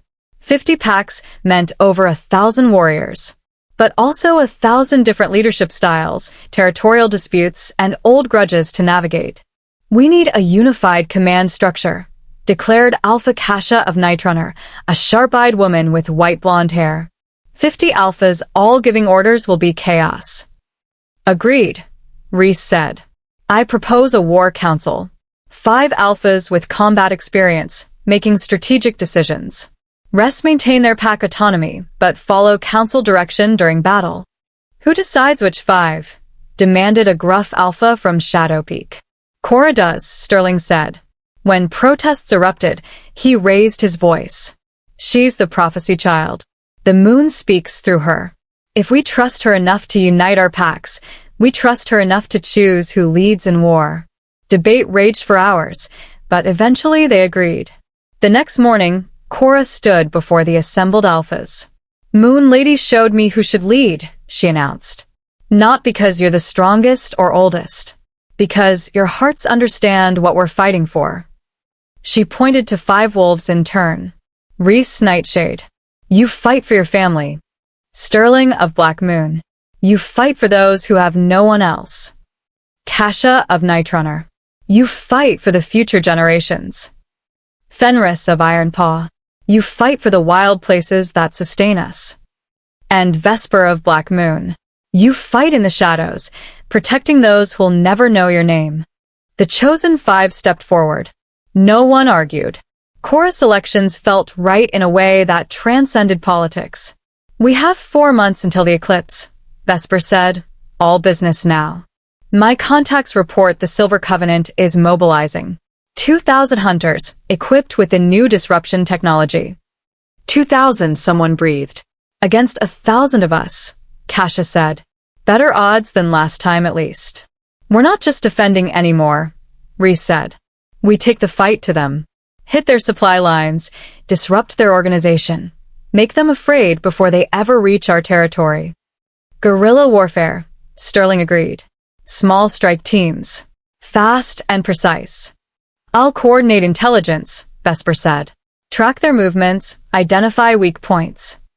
I'll train strike teams, Fenris offered. We have wolves from 50 packs. Time to teach them to fight as one unit. And I'll work with Cora, Kasha said, looking at the child. If this disruption technology targets moon magic, we need to understand exactly how her power works, how to protect it. Calla's protective instincts flared. She's 3 years old. I can help, Mama, Cora said. Moon Lady says this is important. Over the following weeks, the territory transformed into a military camp. Warriors from 50 packs trained together. Strike teams formed, mixed pack units that would have been unthinkable months ago. Wolves who'd been enemies learned each other's names, fighting styles, strengths. Cora worked with Kasha daily, learning to control her power, to channel it without exhausting herself. The child proved a surprisingly adept student, and sometimes Kasha emerged from their sessions looking shaken by what Cora could do. She's getting stronger, Kasha reported to the War Council, but also more refined. She can now target her disruption, disable specific weapons while leaving others functional. It's remarkable. And dangerous, Calla said. Every time she channels that much power, she's vulnerable, exhausted. Which is why we ensure she's never alone, Reese said firmly. Never unprotected. Vesper's intelligence network expanded. Spies embedded in human cities, watching hunter movements. Messages arrived daily via bird and wolf courier. They're gathering in 3 staging areas, Vesper reported 6 weeks before the eclipse. Planning a 3-pronged assault, just like before. They learn from their mistakes. So do we, Sterling said grimly. The strike teams began deploying. Small groups of elite warriors, slipping into human territory, sabotaging weapons shipments, setting fires in supply depots, disappearing before hunters could respond. The Silver Covenant grew paranoid, jumping at shadows. Good, Reese said when Vesper reported increased hunter anxiety. Fear is a weapon too. But Calla couldn't shake her own fear. Late one night, she found Cora standing on the balcony, staring at the moon. Can't sleep, little moon? Moon Lady is worried, Cora said. The bad men have something new. Something she can't see clearly. What do you mean? There's a shadow in their plans. Like a hole in my dreams. Cora's hand unconsciously touched her palm mark. Something that blocks moon magic completely. Not just disrupts, erases. Calla pulled her close. We'll figure it out. Together. Promise you'll stay with me? Cora asked, suddenly sounding every bit the scared 3-year-old she was. When the bad time comes? Always, Calla promised. Your papa and I will always be right beside you. But even as she said it, a chill ran down her spine. Because somewhere in Europe, in a laboratory buried deep beneath the Alps, a scientist smiled as his final weapon took shape. A device that would do more than disrupt moon magic. It would consume it. And the prophecy child would be its first victim. Chapter 10: The Moon. 2 months before the eclipse, Vesper burst into the War Council with blood on her cloak and terror in her eyes. They found me, she gasped. The Silver Covenant knows we have spies. Reese was on his feet instantly. Are you compromised? I got out before they could follow. But Vesper pulled documents from her pack with shaking hands. I found these in their main laboratory. You need to see. She spread blueprints across the table. Complex diagrams of a device that made Calla's stomach turn just looking at it. What is it? Sterling asked. They call it the Void Engine, Vesper said. It doesn't just disrupt moon magic. It devours it. Creates a field that actively consumes supernatural energy and converts it to, she swallowed hard, to power for the device itself, making it stronger with every bit of magic it absorbs. That's impossible, Kasha breathed. They've been testing it on captured wolves, Vesper continued, her voice breaking. Small scale. The victims, they don't just lose their connection to moon magic. They lose everything. Can't shift. Can't heal. Some lose their minds entirely, forgetting what they are. Calla felt sick. How many? 12 that I know of. Maybe more. Vesper's fists clenched. I tried to free them, but the damage was already done. They didn't even recognize themselves in the mirror anymore. Can this void engine be destroyed? Fenris asked. I don't know. The scientist who designed it, Dr. Heinrich Volkov, he's brilliant and completely insane. Believes supernatural creatures are an aberration that needs to be erased. Vesper pointed to a notation on the blueprint. This is the power source. Something called a harvested lunar crystal. They claim it's a piece of moon rock from the Apollo missions, infused with captured moon magic. They're using the moon's own power against us, Kasha said quietly. There's more. Vesper pulled out another document. They plan to deploy it during the eclipse, but not at the Grove. They're targeting Cora directly. They've been tracking her energy signature. Once the device locks onto her, she couldn't finish. It will drain her completely. Reese finished, his voice deadly calm. Use her power to fuel itself. And once it's fed on the prophecy child's magic, it will be strong enough to blanket the entire continent, Vesper said. Every wolf within 1,000 miles will lose their connection to the moon. Permanently. Silence crashed over the council. We evacuate, Calla said immediately. Take Cora somewhere remote, somewhere they can't track. They're already tracking her, Vesper interrupted gently. The lunar crystal resonates with her specific energy. Wherever she goes, the device can find her. Then we destroy the device before they can deploy it, Sterling said. It's in their main fortress, Vesper replied. The Silberfest, deep in the Alps.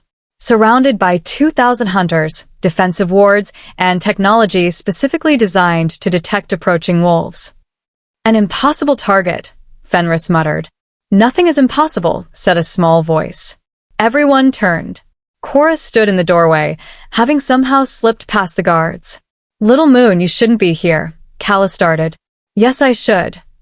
Cora walked to the table, studying the blueprints with disturbing comprehension. Moon Lady showed me this in dreams. The shadow I couldn't see clearly. Her finger traced the void engine's design. It's scary. The device? Kasha asked carefully. No. The moon rocks inside.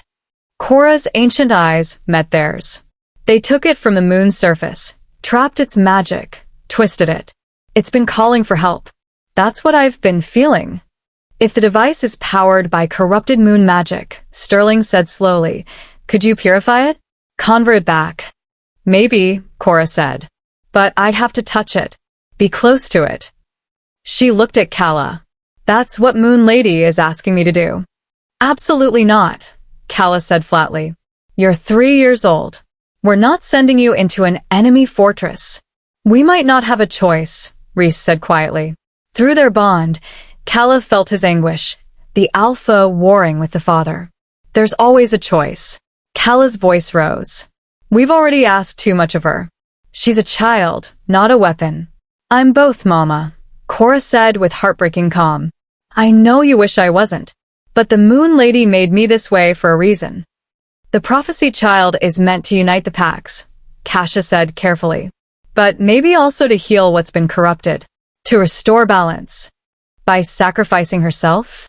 Calla demanded. By being what she was born to be, Reese said softly. He knelt before Cora. Little Moon, if we do this, if we find a way to get you close to that device, can you really purify it? Cora nodded. Moon Lady says yes. But it will hurt. The twisted magic will fight back. Then we make sure you're protected, Sterling said. A strike team. Our absolute best warriors. I'll go, Vesper said immediately. I know the fortress layout. I'll lead the team, Reese said. No, Calla cut him off. You're needed here to command the main defense. Sterling leads the strike team. I will go with him. Calla. She's my daughter, Calla said fiercely. I won't send her into danger without me. That's non-negotiable. Reese studied her face, then nodded slowly. Together, then. You and Sterling lead the team. I will coordinate from here. We'll need a distraction, Fenris said. Something to pull the hunters' attention away from the fortress. The main assault, Kasha suggested. We move up our timeline. Attack their staging areas while the strike team infiltrates the fortress. That gives away our advantage of surprise, Declan objected. We're past the point of surprise, Vesper said. They know we're coming. This just changes the battlefield. Over the next 3 days, plans took shape. 100 elite warriors would attack the Silver Covenant's 3 staging areas simultaneously, creating chaos, forcing hunters to defend multiple fronts. While they were distracted, a team of 12 would infiltrate Silverfest. Sterling, Calla, Vesper, Talia, and 8 others, all volunteers, all knowing they likely wouldn't return. And Cora, the prophecy child who would either save them all or be consumed by the very device meant to destroy her. The night before departure, Calla couldn't sleep. She found Reese on the battlements, staring at the waning moon. Second thoughts? He asked, pulling her close. Hundreds, she admitted. I keep thinking about that first night in the market. If I just kept walking, kept hiding, Cora would still be the prophecy child. The hunters would still be coming. And we'd be facing it alone, unprepared. His arms tightened. Everything that's happened, the pain, the fear, the impossible choices, it led us here. Together. United. I'm terrified of losing her, Calla whispered. So am I, Reese admitted. But I'm more terrified of teaching her that running is the answer. That when the moon calls, we turn away. He tilted her face up. She's brave because you showed her how to be. You ran to protect her 3 years ago. Now you're walking into fire to save her. That's not a contradiction. That's love. Promise me something, Calla said. If we don't make it back. Don't. Promise me, she insisted. If we fail, you keep the packs united. You finish what we started. Make sure Cora's sacrifice, her voice broke, means something. You're coming back, Reese said fiercely. All of you. I'll accept no other outcome." They stood together under the waning moon, memorizing the feel of each other, knowing tomorrow might steal everything. Inside, Cora slept peacefully, dreaming of moon gardens and silver light. And far away, in a fortress of stone and steel, Dr. Heinrich Volkov made final adjustments to his void engine. "Soon," he whispered to the tortured lunar crystal pulsing at its heart. "Soon you'll feast on the prophecy's child's power. And then the mongrels will know what it means to be truly powerless." The device hummed in response, a sound like screaming, like weeping, like the moon herself crying out in pain. The final battle was coming, and not everyone would survive it. Chapter 11. Into the Fortress. The strike team moved through the Alps like ghosts. 12 wolves in human form, dressed in stolen hunter gear, following Vesper's lead through mountain passes she'd memorized during her infiltration. Snow fell steadily, covering their tracks almost as quickly as they made them. Cora rode on Sterling's back, wrapped in warm furs. She'd been unusually quiet since they left, her eyes distant. Communing with the moon, Calla suspected. "How much farther?" Talia asked, breath misting in the frigid air. 2 miles to the outer perimeter, Vesper replied. "Then it gets complicated." Complicated was an understatement. The Silberfest loomed ahead, a massive fortress carved into the mountainside itself. Searchlights swept the approach. Guard towers bristled with weapons. And everywhere, the hum of technology designed to detect supernatural presence. "The wards will sense us the moment we get close," one of the warriors, Jax from Stormridge, said nervously. "Not if we're already dead," Vesper said. She led them to a supply convoy staging area. Hunter vehicles sat idle, waiting for morning departure. Bodies lay nearby, casualties from one of the distraction attacks, awaiting transport for burial. "You're not serious," Calla breathed, understanding. "It's the only way past the wards," Vesper said grimly. "They scan for life signs, not corpses. We play dead, they load us into transport, drive us right through the gates." "What about Cora?" Sterling asked. "Her energy signature." "I've got something for that." Vesper pulled out a small silver amulet. "Suppressant charm. My contact inside managed to smuggle it out. It'll mask her presence for about an hour. After that we'd better be done," Calla finished. They stripped the dead hunters of outer clothing, distributed the garments among themselves. Then came the hardest part, coating themselves in blood and ash to sell the illusion. "This is disgusting," Jax muttered. "This is survival," Sterling corrected. Cora wore the suppressant amulet around her neck.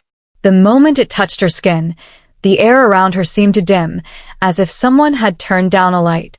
"It feels wrong," she whispered. "Like the moon lady can't see me." "Only for a little while, brave girl," Calla promised, though her heart ached at the fear in her daughter's voice. They positioned themselves among the bodies, waiting. An hour later, a transport team arrived. Calla forced herself to lie absolutely still as rough hands grabbed her, tossed her into the back of a truck like cargo. Through slitted eyes, she saw Cora loaded next, then Sterling, Vesper, the others. The truck rumbled to life. Through the blood bond, she felt Reese's presence miles away, coordinating the distraction attacks. Felt his worry, his love, his faith in her. "Stay alive," his thought whispered across the distance. "Come home to me." Always, she promised. The truck stopped at a checkpoint. Voices in German, casual conversation. Then the distinctive hum of scanning equipment. Calla's heart hammered. If the scans detected them, the truck lurched forward.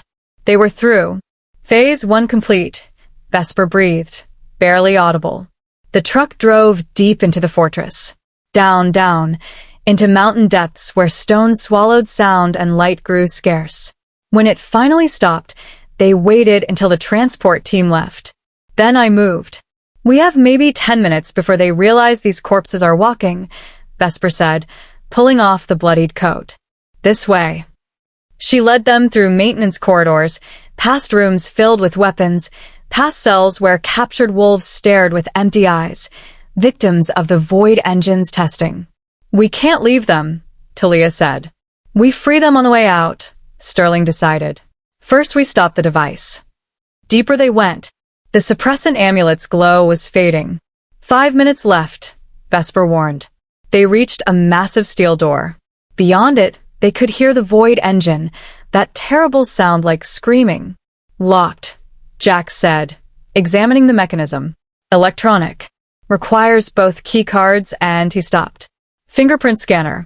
We need an authorized. An alarm shrieked to life. They found the bodies, Sterling said. Or the amulet died. Either way. The door suddenly opened from the inside. A man stood there, white coat, wild eyes, holding a weapon that crackled with silver electricity. Dr. Heinrich Volkov. I wondered when you'd come, he said in accented English. The prophecy child's energy signature appeared on our sensors 30 seconds ago. Rather convenient timing, don't you think? Behind him, the void engine pulsed. 20 feet tall, built around a core of twisted crystal that screamed with corrupted moon magic. Calla could feel it from here, wrongness that made her wolf recoil. It's beautiful, isn't it?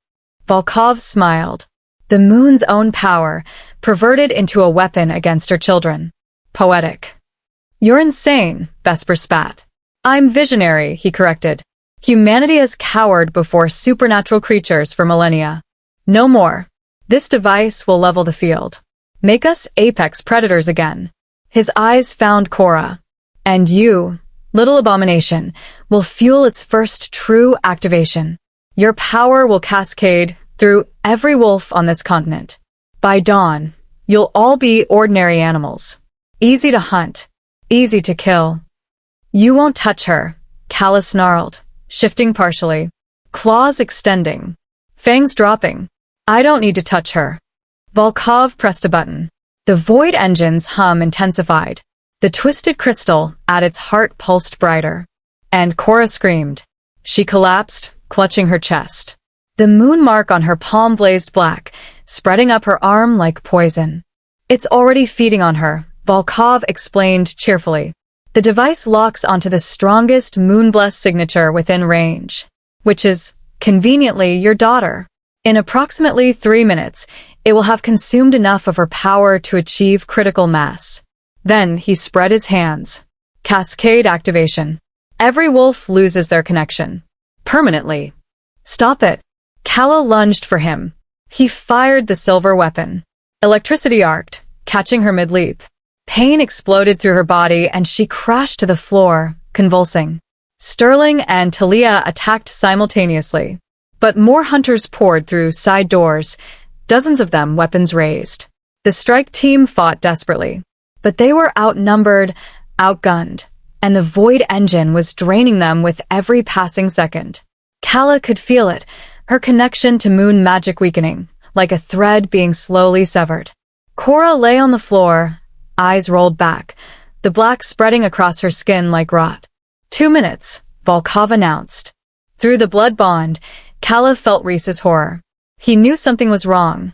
The distraction attacks had succeeded, but it didn't matter.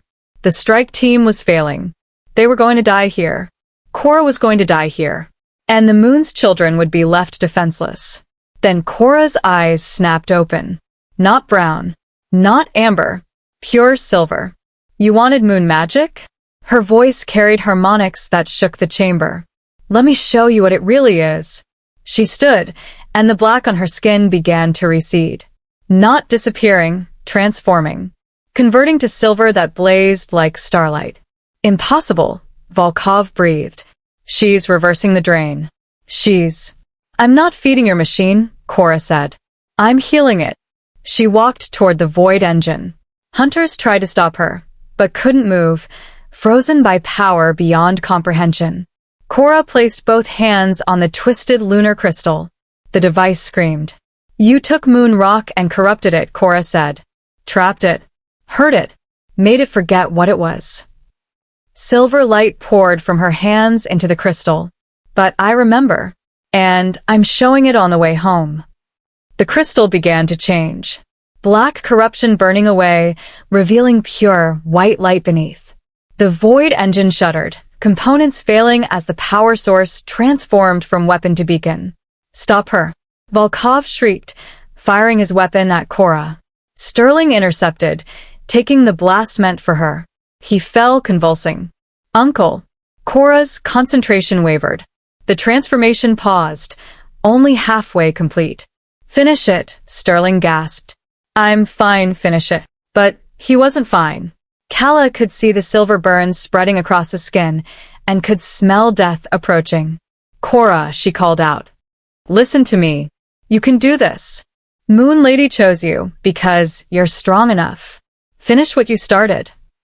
Tears streamed down Cora's face. But, Uncle, we'll be proud of you, Sterling whispered. Now save everyone. Cora closed her eyes. The silver light intensified. The corrupted crystal screamed one final time, then went silent as pure white light filled it completely. The void engine exploded, not with fire, but with moon magic. Pure, uncorrupted, cascading outward in waves. Every hunter touched by it collapsed, unconscious. Every weapon dissolved. Every electronic system failed. And the wolves, Calla felt it through the blood bond. Every wolf within 1,000 miles felt their connection to moon magic, not weaken but strengthen.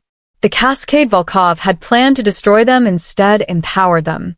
Across the continent, in 50-pack territories, wolves howled in joy as moon magic flooded through them like never before.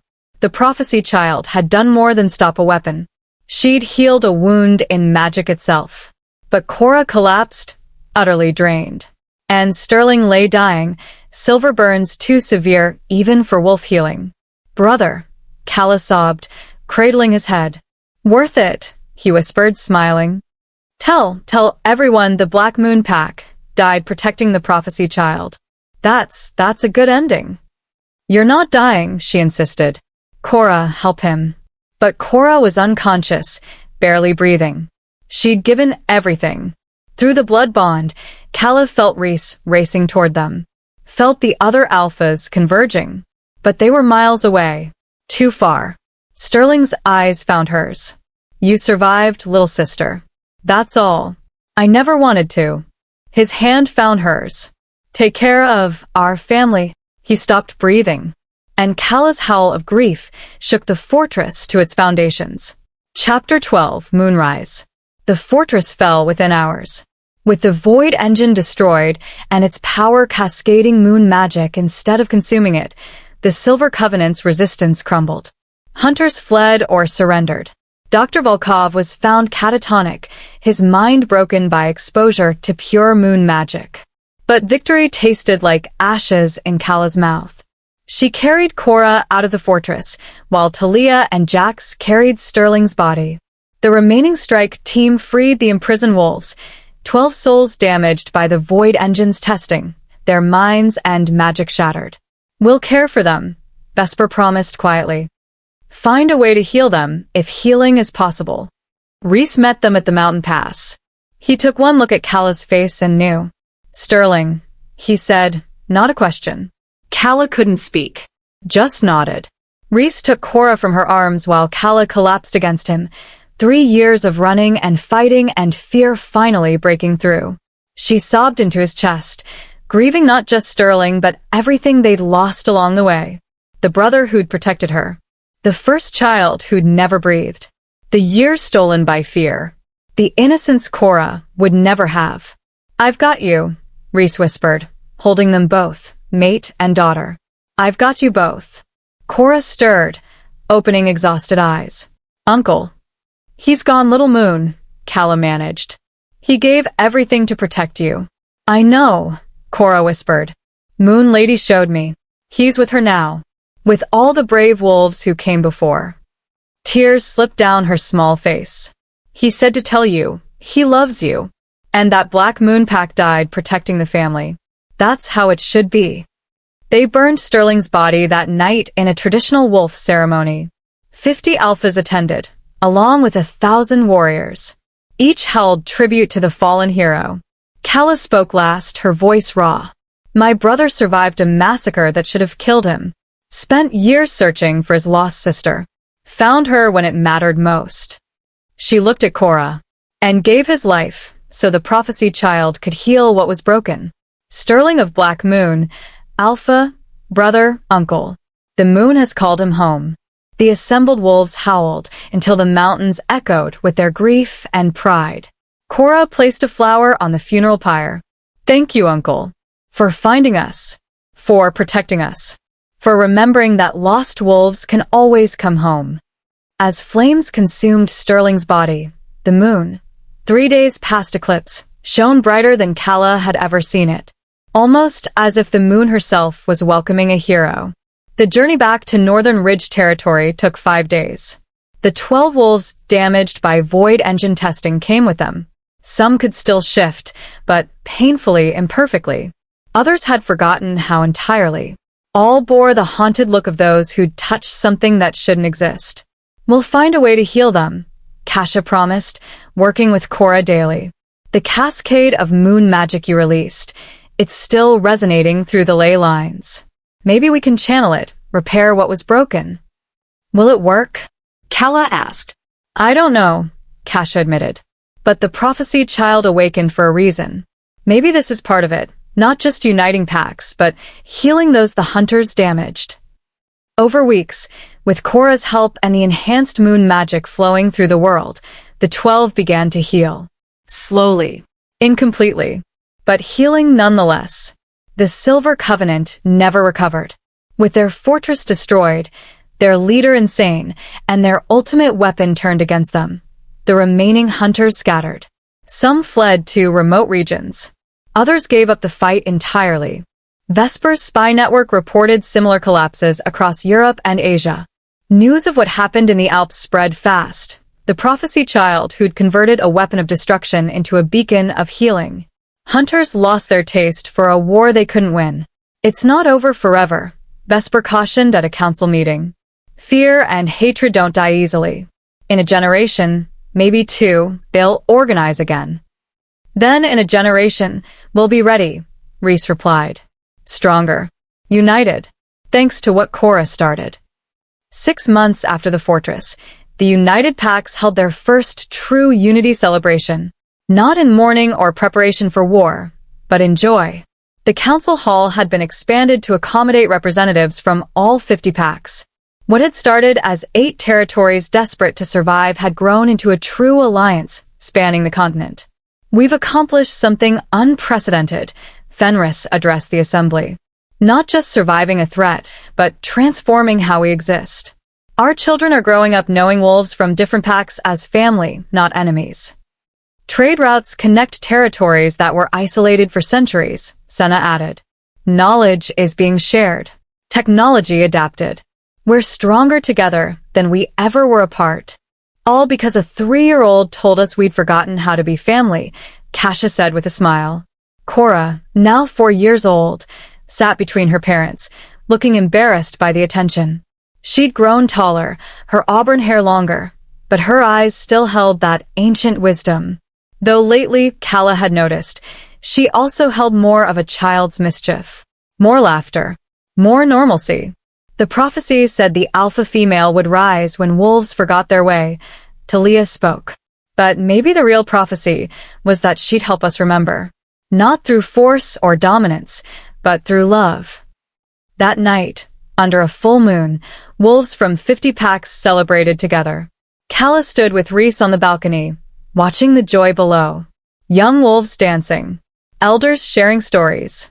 Children from different packs playing together, already forming bonds that would shape the next generation. Do you ever regret it? Reese asked quietly. Everything that happened. What it cost. Calla thought of Sterling. Of the first child she'd lost. Of 3 years spent running and hiding. Of the innocence Cora would never have. I regret the pain, she said finally. The losses, but not the outcome. She gestured to the celebration. Look at them, Reese. We didn't just survive. We became something better. We became family, he agreed, pulling her close. Below, Cora danced with other young wolves. Her laughter rang out, pure and joyful. For this moment, she wasn't the prophecy child or the alpha female or the wolf who'd healed corrupted moon magic. She was just Cora. Playing. Happy. Free. Moon Lady says her work is done. Cora had told them that morning. The mark is quiet now. Calla had checked.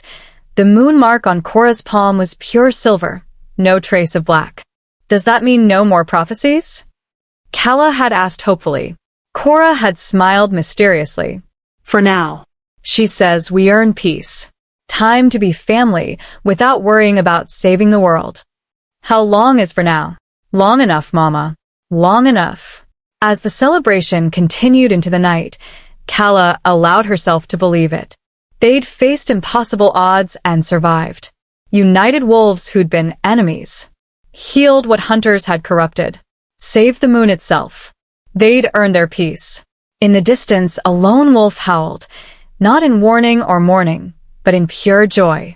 Others joined until the forest rang with celebration.